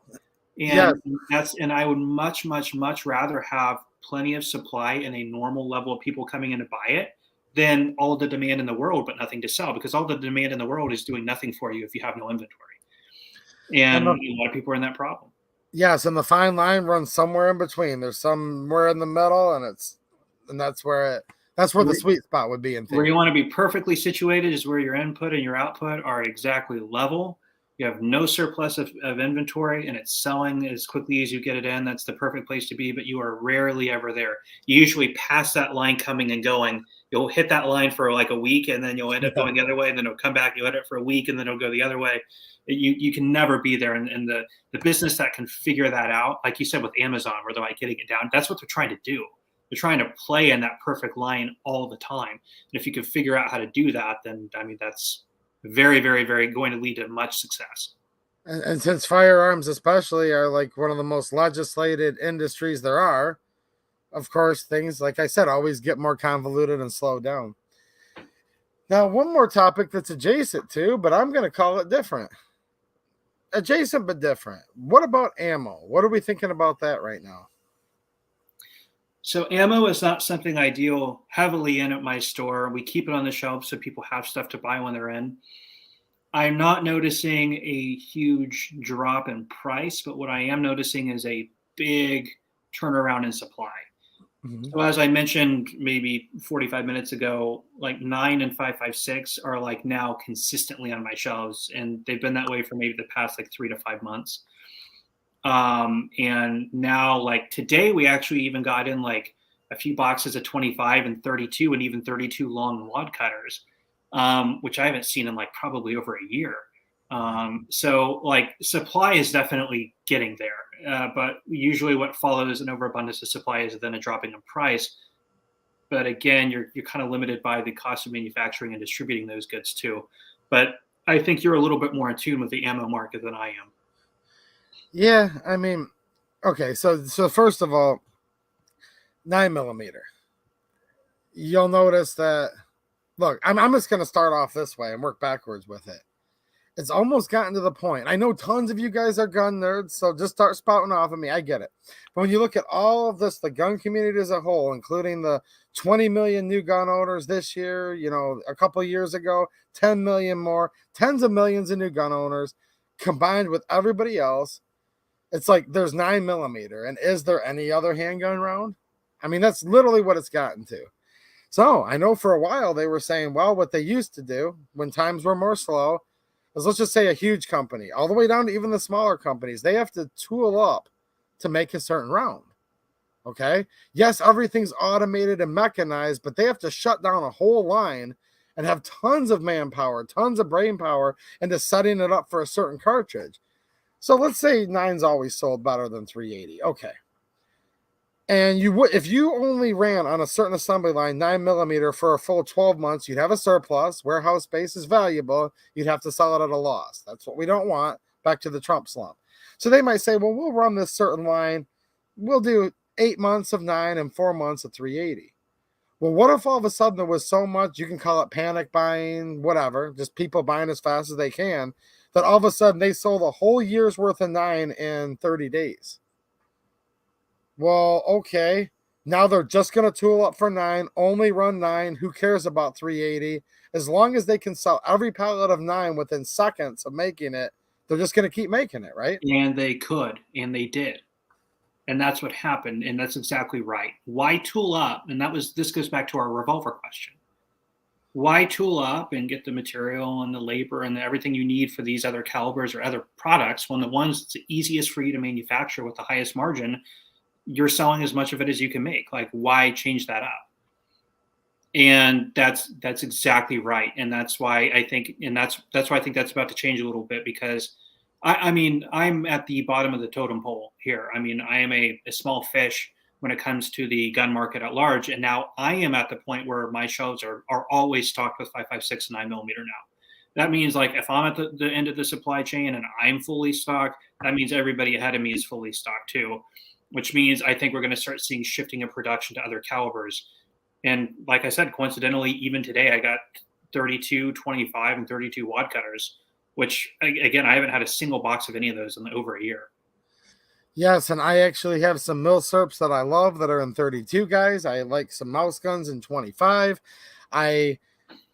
Look, if I went through the whole list of things, I tend to shoot a lot of 9, of course. Who doesn't? But I'm not saying 9's the only caliber. And you guys have a lot of favorites here in the chat. I'm just saying, when it came to the gun community at large, the purchasers, the customers, that's all they wanted to do.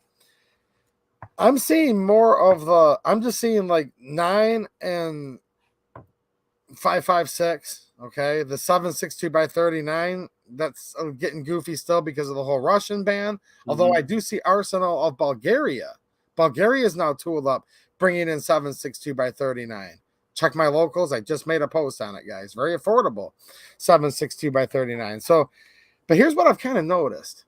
There was a time, and I'm talking some of the big wholesalers. I don't want to promote their businesses right here, but again, I share them on locals. There was a time just a couple months ago where they were slightly cheaper than they are now, but they go right out of stock. Now they've just bumped up the price a teeny bit. Let's just say this. You could get 100 rounds of 9, 115 or 124 grain from a certain place for $31.99. Then it was $21.99 for a few weeks. Now, but it would sell out in like 2 hours at that price. Now it's back up to like $31.99. This is plus shipping online, guys. So if it costs a little more than that in your LGS, you still might be getting a better deal. But anyways, now they're back up just maybe, a couple bucks a box, but now it's staying in stock without selling out for like a full week. And that's kind of what you're talking about, where it's not really coming down in price much in the last several months that I can think of, but it's starting to stay in stock a little bit more. And 31, you said for 100 rounds? Yeah. For this here, actually, and I put this on locals all the time. Right now, $31.99. There was a time about a month ago where it was $29.99. And so for 16, that's roughly 16 for 50. The normal price pre-pandemic was about 10 to 12. And again, due to inflation and due to the rising cost of material and logistics, which is still a real thing, I had actually predicted when we talked about ammo that about 16 was going to be the floor. That's where I thought it would probably end up. Because after any shortage, I mean, that because you look at it historically. Before Obama was elected in 2008, 9mm was selling at Walmart for like $7 or $8. Yeah. And then after Obama won in 2008, it jumped up. People were paying $20 a box, but then it kind of leveled back down to about 10. And then after the Sandy Hook thing, it went crazy and people were paying, $50 a box, just like they were during the pandemic thing. And it leveled back down, but it leveled down to about 12. There you go. And then it will be a huge burst and then it'll level down to about $2 higher than it was before the burst happened. So that would put us at about 14, 15, 16 bucks. I think that's about as low as it's going to get. I think that'll be the new normal price that most people pay is around the $14 to $16 mark. So guns we're speculating on. Ammo we're speculating too, and there's no financial advice in this video anywhere. Guys, I mean, we can't predict the future. It's just speculation. Yes, and it's just a conversation amongst friends, really. Yeah. Now, I noticed something, though, the other day. I'm not a scrapper, guys, and if you guys are, shout out. It's a great hustle right now. I just don't have time. I work too much with my business. But I don't throw away scrap metal either. So I took in a bunch of old lawnmower blades, brake rotors, things like that. I had some low-grade wire, and it was just at my shop, and I'm not going to throw it away because it's worth some money. Well, I went in there expecting shred to be like $50 a pound and found out it was like up near $200. So literally just taking in like junk brake rotors and lawnmower blades and all that kind of stuff. Rotors are worth a little more than lawnmower blades for all you scrappers out there. But it's like, wow, scrap quadrupled in price since the last time I had taken stuff there a couple years ago. Okay. Then I started looking at all these commodities, looked at how much lead had gone up, brass had gone up, copper's up, all these things. And it's like, okay, brass case, all right, copper jacket, lead. So there you go. There's part of the price. Even if the demand is down on ammo right now, just say it was, and I don't think it is. All these raw materials have gone up. Now, ammo is the heaviest thing per volume almost you can think of. It's got lead in it. Now you have to put this on a truck that's $6 plus a gallon for diesel fuel. I don't know how ammo could really keep coming down much cheaper than it is now, just based on all that. It can't. I mean, it can't. Just think about it's a perfect breakdown of the raw material, the logistics involved. They can't. You can't sell your product below what it costs you to make it. I mean, you just can't. People will do that for short periods of time to move excess supply or to wedge out a competitor, but you can't do that long term. So they're not going to invest into manufacturing a product that they're going to plan on selling at a loss. And that's why I think, the 14 to 16 range is probably the bare minimum it'll probably hit moving forward. And I'll tell you guys something here. I mean, this company here, AAC, okay? It's Advanced Armament Corporation. It's America's ammunition company. It's kind of a play. This is made in Columbia, South Carolina. This is basically PSA. Technically, they're sister companies. PSA and AAC are both sisters that are held by JJE Capital in Columbia, South Carolina. I happen to be friends with one of the brothers that founded this company. And I'm not going to discuss any profit margins here because I can't, and I don't even remember anyways.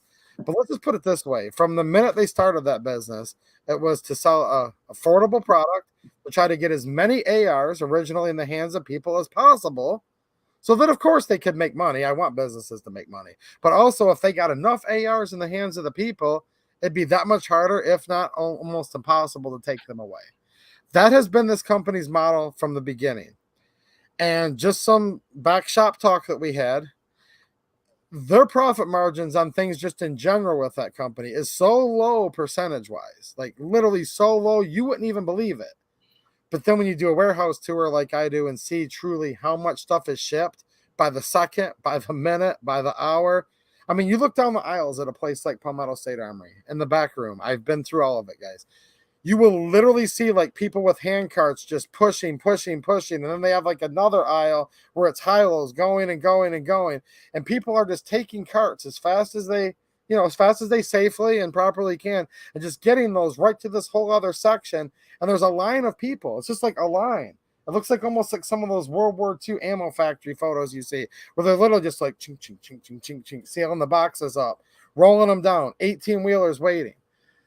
So this is a company that's literally sitting there getting the price down as low as they possibly can while making a profit margin that's so small you wouldn't even believe it. And that's why you will see a fluctuation of like $1. Well, that probably meant raw material went up that week. You know what I'm saying? Yeah.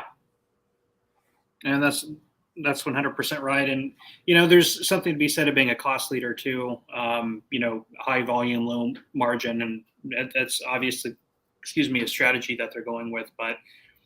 And there are a lot of people that are trying to keep their products as affordable as possible, both because it keeps their supply to their customers, which you need as a business and what you want, but it's also good to get, keep your customers happy with ammunition at somewhat affordable prices so they can go out and shoot and train and practice without breaking the bank. We're slowly inching down our ammo. I think unfortunately, we're hovering around $20 a box.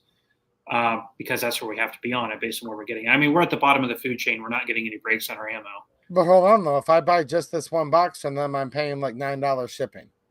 So actually, I'm still saving a couple bucks if I only wanted to buy 100 rounds from you versus this.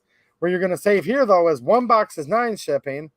10 boxes might only be $27 shipping. You have to cost average. Right. Now, a real quick plug, though, guys. Go over to my locals for more information on this. Unless you're an A-Zone Rewards member, go check over there because I don't want to promote it too much here, but I do know how to get free shipping on ammo, guys, and get you a discount on it. But typically, you have to cost average it. You can walk into LGS, and I saw my friend Clover earlier made a comment like, dude, you guys should try to buy something every time you go into your local gun shop. Whether it's I can't remember exactly how he worded it, but a bottle of oil, a cleaning cloth, or whatever, a Target.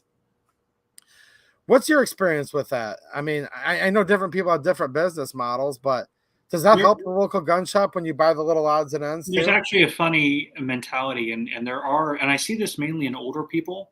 It's almost like a sign of courtesy, like taking your shoes off at the door before you go into somebody's house. Yeah. These older guys will come in, they'll hang around, they'll look, they'll ask some questions, they'll look at a gun, and before they leave, they'll look around and say, "Well, I have to buy something for for your trouble." And I was saying, "You don't have to buy." He said, "No, no, no," and they'll pick a box of ammo or a bottle of oil or a holster, and it's like they refuse to leave without buying at least something, even if it's $5. It's more of like it's like a nod of respect more than it's like, I came into your establishment. I'm going to help you out at least a little bit, like giving you a tip, almost. Sure. And I actually see that a lot in like the older guys who come into my shop. It's almost like, I wonder if anybody who's maybe a little bit older here in the chat, I wonder if that's more of a cultural thing from that time, if that was more of a customary thing. But I actually see that sort of mentality happen a lot. Never with younger people. I shouldn't say never. It happens there too, but it's usually always the older people. But yeah, those little odds and ends sales. I mean, every little bit helps. We're there as retail. We're there to sell products. So anything we sell, we're happy to sell. Yeah, exactly. Gore mentioned this. I've been hearing rumors too, guys. So I don't know. Antimony metal prices climbing quickly will probably affect bullet prices. I've been hearing about the speculation of antimony prices. Maybe they've already gone way up. I heard they're on the rise. Yeah, antimony is something that's they'll use it to harden lead. You're going to be using that in copper jackets, right? Isn't it like basically 10? So I've heard that's on the climb too. I saw another comment here that I wanted to grab. Yeah, I mean, this is kind of a thing that I see a lot, which is kind of I'll just be frank about it, a socialist thing to say. I hear this socialist thing a lot with the in the gun community. Also, companies line their pockets. Yeah, I hope all companies that make products that I buy line their pockets, because I'll tell you what, if I ain't making money cutting your grass, I ain't gonna cut it anymore. And if the ammo company's losing money selling ammo, they're not going to make it anymore. And same with the local gun shop. So I'm not trying to take this chat out of context. I just saw it, and I've gotten something similar that to 1,000 times. Some people, and I don't even know. And I'm not trying to call you out, Chanzig. You didn't say there was anything bad about it necessarily. Okay. Actually, you didn't say there's anything bad about it at all. So take his comment and then add, therefore, unto screw the whole industry. Okay. You know what I'm talking about? I'm going to say, anything that we enjoy. If you take out the potential for making money, making a lot of money, even, I mean, that's kind of the American dream, right? It's like you can go from rags to riches. Anybody can make anything of themselves as long as they apply themselves and have a good idea. And so the people who like Palmetto, or the people, even Apple with the iPhone, or anything that anybody manufactures that other people have a desire for, the end result is going to be that they're going to make a fantastic amount of money, probably have a very nice life. But the value of that to everybody, I mean, that just means it's measured by the amount of enjoyment and use in society of their products and their labor. And I think everybody, and that's one of the great things I love about this country is, and if you really look at what like actual free market capitalism is the work you put in and the thought you put into things is directly what you get back out of it individually. So nobody's doing things to do other people favors. I mean, building and running a business is incredibly hard enterprise, and it's incredibly difficult, and it comes with a tremendous amount of risk too. Risky. You can lose everything so easily, and it's a lot of work. I mean, I'm a small business owner. I'm not running a big corporation, and I easily work 70-hour work weeks. I mean, easily. I sacrifice time with my family, and if I'm not going to get rewarded for that, at least at some point in my life, I'm not going to do that. Exactly. I'm not saying that's what he's saying, but that's the mentality that you said you've noticed is people say. I noticed it a lot. And one more time, Chanzig, thank you for the segue. Okay. We're not dogging on. I don't think that that's what you're saying, but he doesn't say whether it's good or bad. But right. There's lots of people that basically say what you said, and then they add another sentence on. So I just wanted to pop yours up there and segue, because man, some of that stuff kind of drives me nuts. They're like, oh, I bet you that gun shop made some money on that $700 Glock they'd say 2 years ago. And it's like, yeah, they probably made like 200 on it ish. And good thing they did, because they were only allocated one, like I said earlier, for the whole month. So that's not very good, because the light bill still was due at the end of that month. And there's no market that exists in ultimate highs. I mean, there's no market that lasts forever, where that gun store can forever, for the end of time, sell that Glock for $700. There's also going to be a flip side of that market where they can't even sell it for $4. And so, during those times, like we talked about, they might have to sell it at a loss, or make nothing on it at all. And so, if they have to endure the hard times, they should also be able to enjoy the good times. And that goes for the buyer too.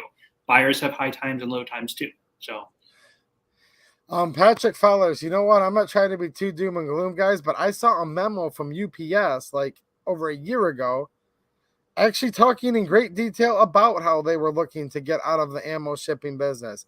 I'm not reporting that as official news, but I saw a whole write-up on it, and a local ammo manufacturer to me here had also heard about that. Now, what's interesting is I believe UPS has actually changed ownership since then also. A lot of this stuff's still developing for me.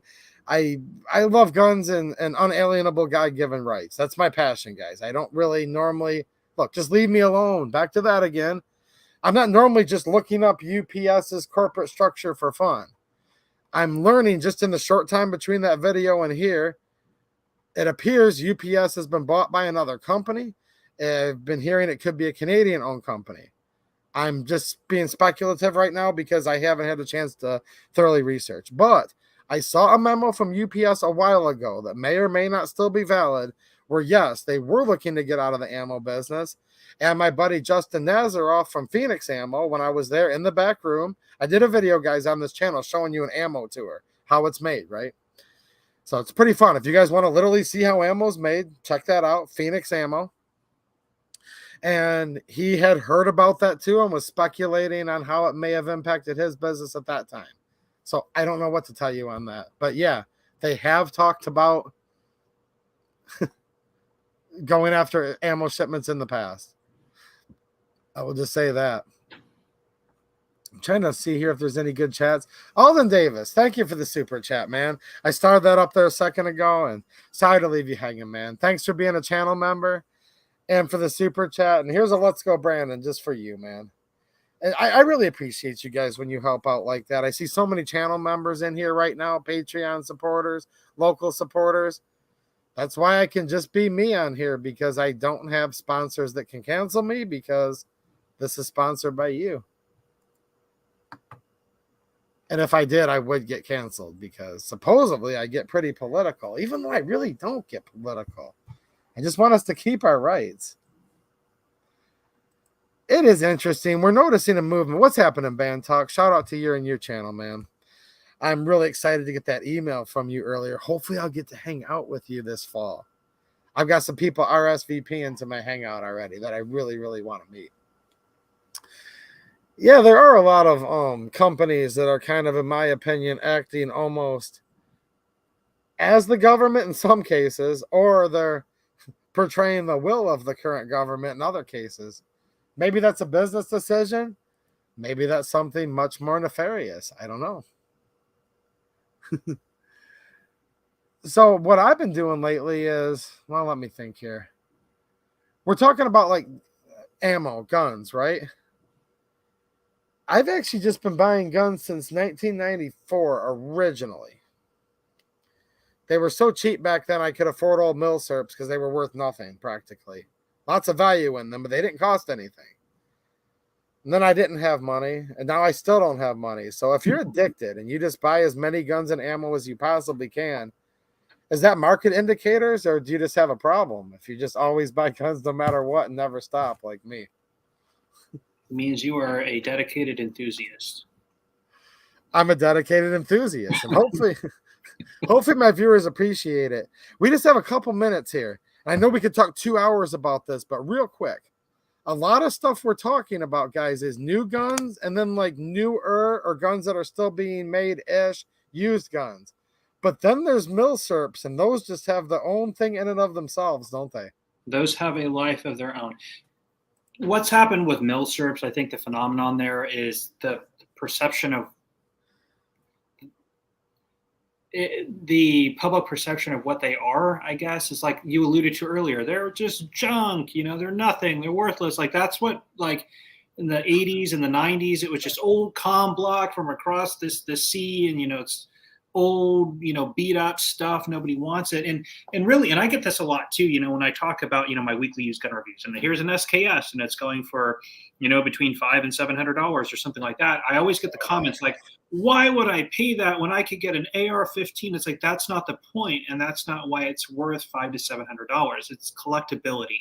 They don't make them anymore, and there's been so much time displaced since when they, like a lot of the people around the 80s or the 90s, when they came in, they remember it was like, that was old military stuff, like how the old, like, World War II guns coming home. It's like, I was present when those things were being made. So from my perspective, that's not old removed history. That's like modern stuff. That's just kind of dated. Yeah. Well, it's not worth as much. But now you get into like 40, 50 years later, you have a younger demographic that all that stuff was used in wars before they were born. Yes. And now it's like, I can have a piece of like, that's how I look at an M1 Garand. It's like, I don't look at it as like, I'm going to take this as my deer rifle or take it into battle if, the world gets invaded or the country gets invaded. I buy it because I can hold a piece of World War II history. That's the coolness of it and why I want it. Yeah. And there's enough people like me and like you that the price is driven up because they don't make M1s anymore. And every day that goes by, more and more people want them. And then there's all these young whippersnappers playing Call of Duty that's driving our prices up. So I'm going to act like an old curmudgeon old man right now. And that would actually be a really interesting, and I thought about doing this as a topic of a video, is, are video games and movies the silent champion of gun rights of the newest generations? They're not trying to be. They're not trying to be, but as a gun dealer on my side of the counter, I even see it in like 8-year-olds who come in. They are infatuated with learning about stuff because they played with it in a video game, or they saw it in a movie like John Wick or something. I don't know how many 8-year-olds are watching John Wick, but there's definitely a lot of them playing Call of Duty. Nowadays, a lot of them, yeah. No, I think you're onto something, man. And I'm sure it's not, the designers of those games, I'm sure that's not their intent. Let's make this and get a bunch of people interested in guns, but that's a byproduct of what happens. And I have young kids who come in who are educating their parents on what a certain, that's an FAL, or that's a SCAR, and that's an M4, or that's an AK-47. They're using the terminology from the games. Yeah. Their parents are like, how do you know what that is? And I think it's really cool too. And it's like I know that dad's in here to get a gun, but I'm gonna talk to the 8-year-old because he knows more about this stuff. It's actually really funny. But when that 8-year-old becomes an 18-year-old, the seed's already there. They're interested in it, and it's almost like that. I play with that in a video game. I saw it in a movie, and I can actually hold and own it. And that's cool. It makes it more real. And I think that that's going to lead, and that partly is leading into a lot more buyers now, especially in the younger market. Yes. And we're almost at 2 hours, and I'm like going to stop because with that topic, because I just realized like I had a bunch of milsurp thoughts go through my head that could last about 2 hours. But let's just say this. There's many, many reasons why milsurps are a thing in and of themselves. Everything you said. And then also, one more thing I'm going to add. I'll keep myself brief, guys, because I want to read a couple chats on the way out. That SKS. Now, I'm a real nerd on those. I have more than a couple. Let's just say that. To different extents, they're either virtually all milled.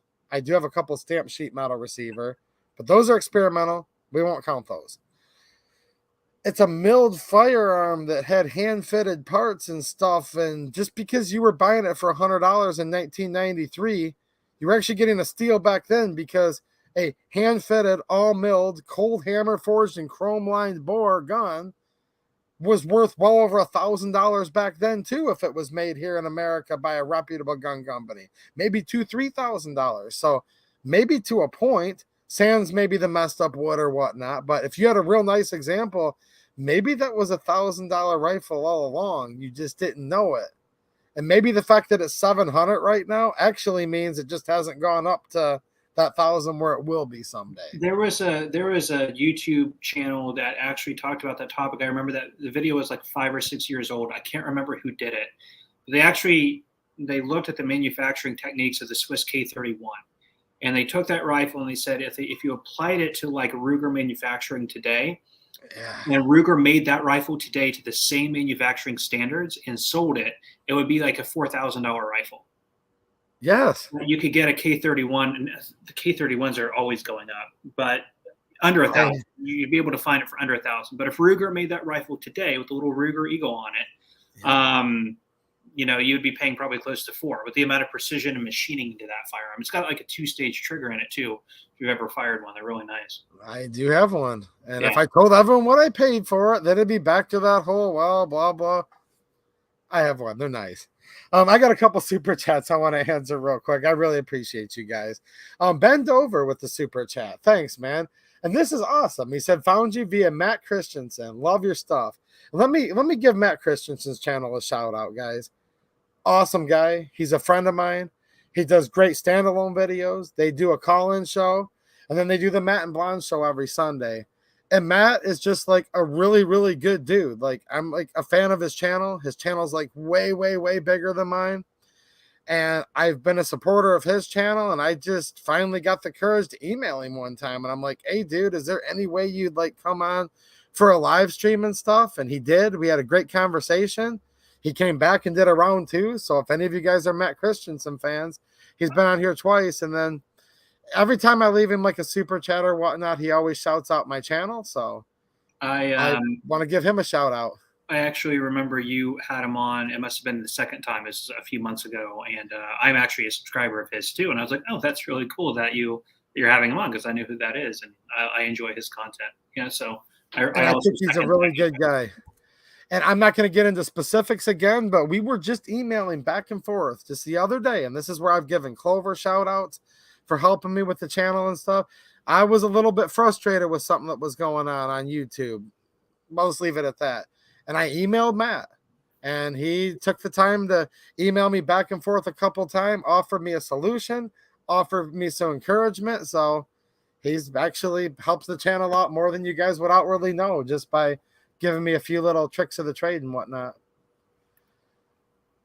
All right, Linda, did I have a couple more here that I saw? Yes, he has a great talk show voice too, Band Talk. I agree with you on that. He's got a good cadence.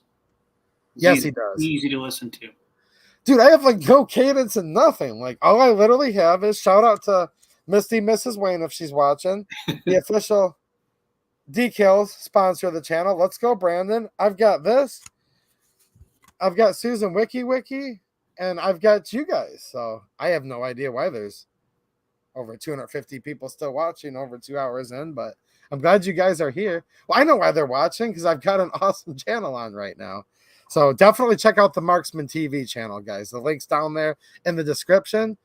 If you're not familiar, he does some cool videos you guys will like. Lots of variety.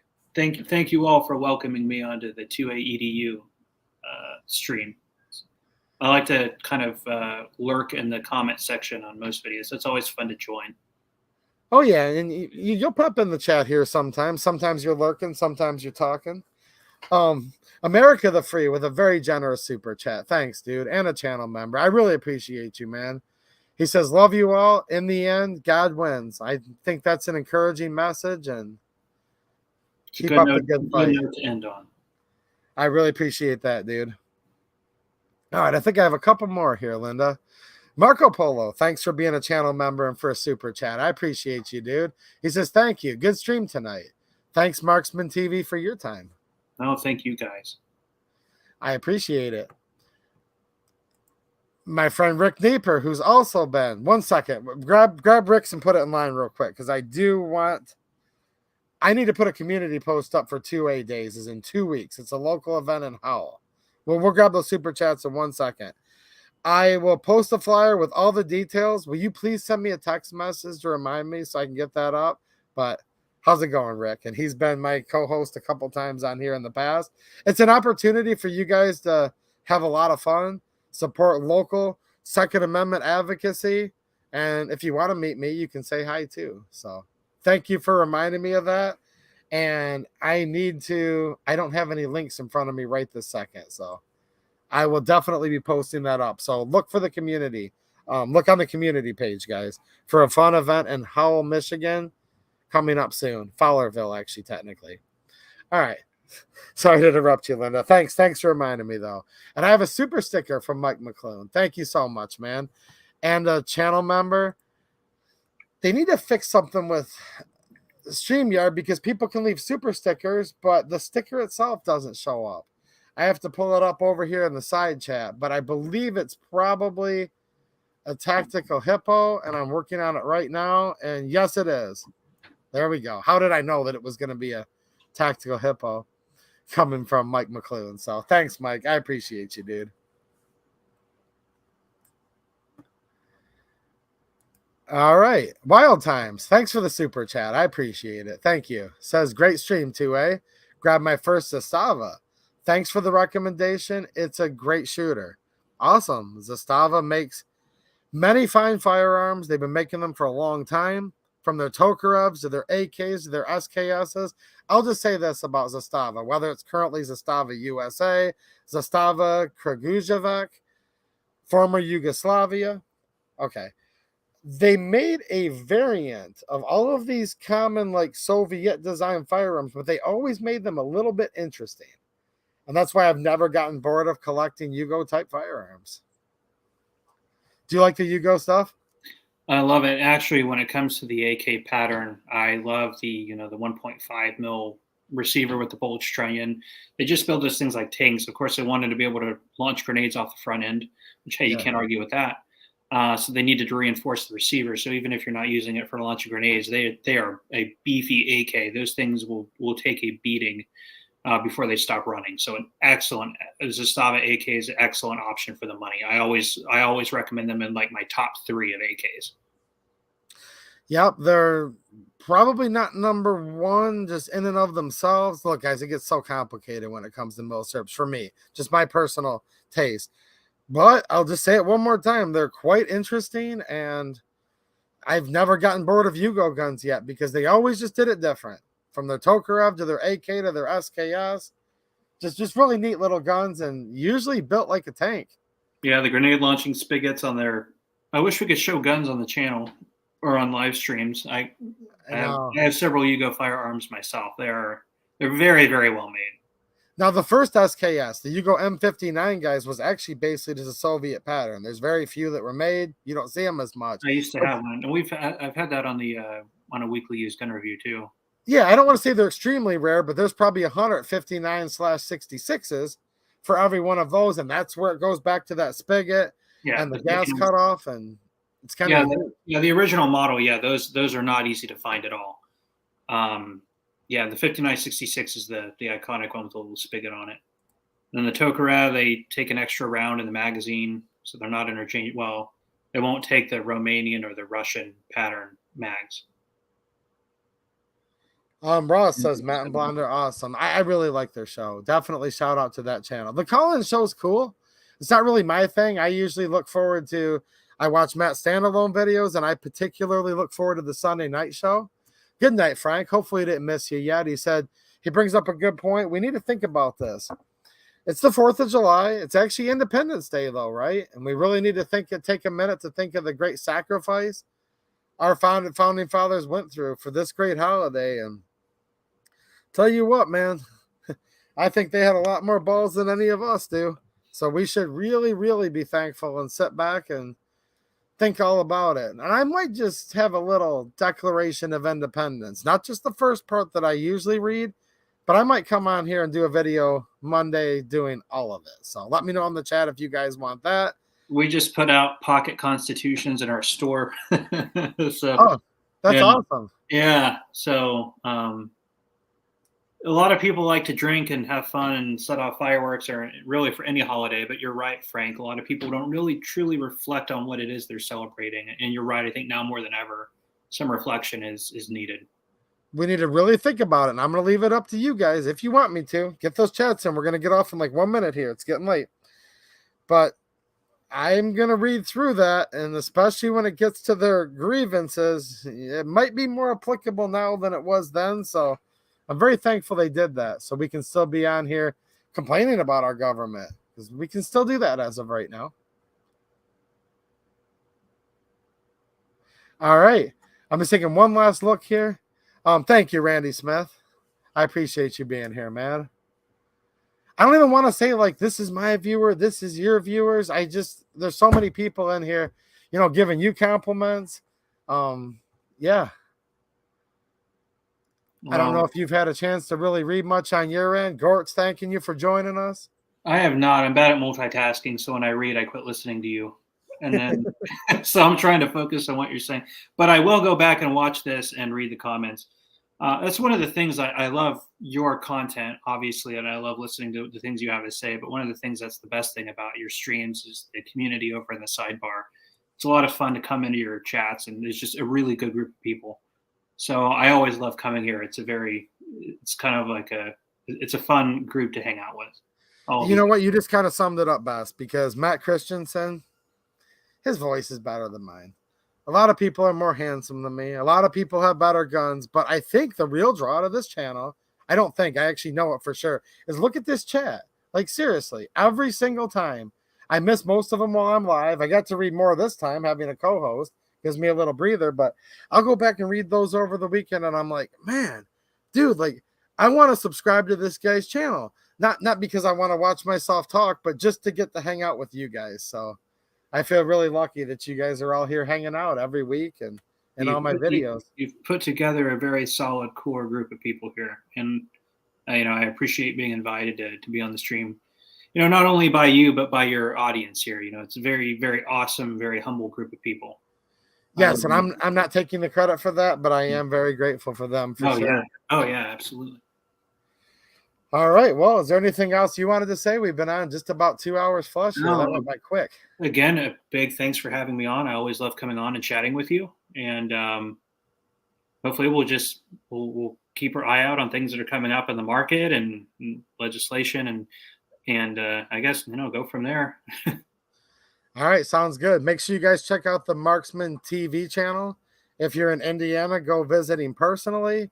He's an awesome dude, and I'm going to be hanging out with him again in real life, at least probably once more this year. If not, I'm hoping twice, right? I'll wait to get the 100%. Yeah, I mean, I'm fairly certain I'm going to be at your hangout. Like I said, unless I break my leg or something, but and it's pretty much on the calendar. So I didn't want to speak for you. So real quick teaser for those of you that stayed at the end. Unless he breaks his leg, he's going to be at the 2A EDU hangout this fall in Howell. So check the post for that. Last year I couldn't go just because it was too short notice, but we've given plenty of time, and it's something I did want to do. But I'm absolutely planning on being there. Yeah. Okay, awesome. I am going to hang out with Chris soon. Go check his channel out if you want to see his weekly gun reviews. He does gun shop kind of like, vlogs. What's in the box? Look what we got in. Him and his buddy Randy, they work together there. It's pretty fun. Lots of different variety. Check out his channel. And if you guys aren't bored of me yet, come over to my locals. It's down in the description. And I'm going to be streaming there again tomorrow night. So I'll see all of you guys there. All right, I'm out of here. Thanks for watching. Happy 4th. Thanks again. Have a good one, guys.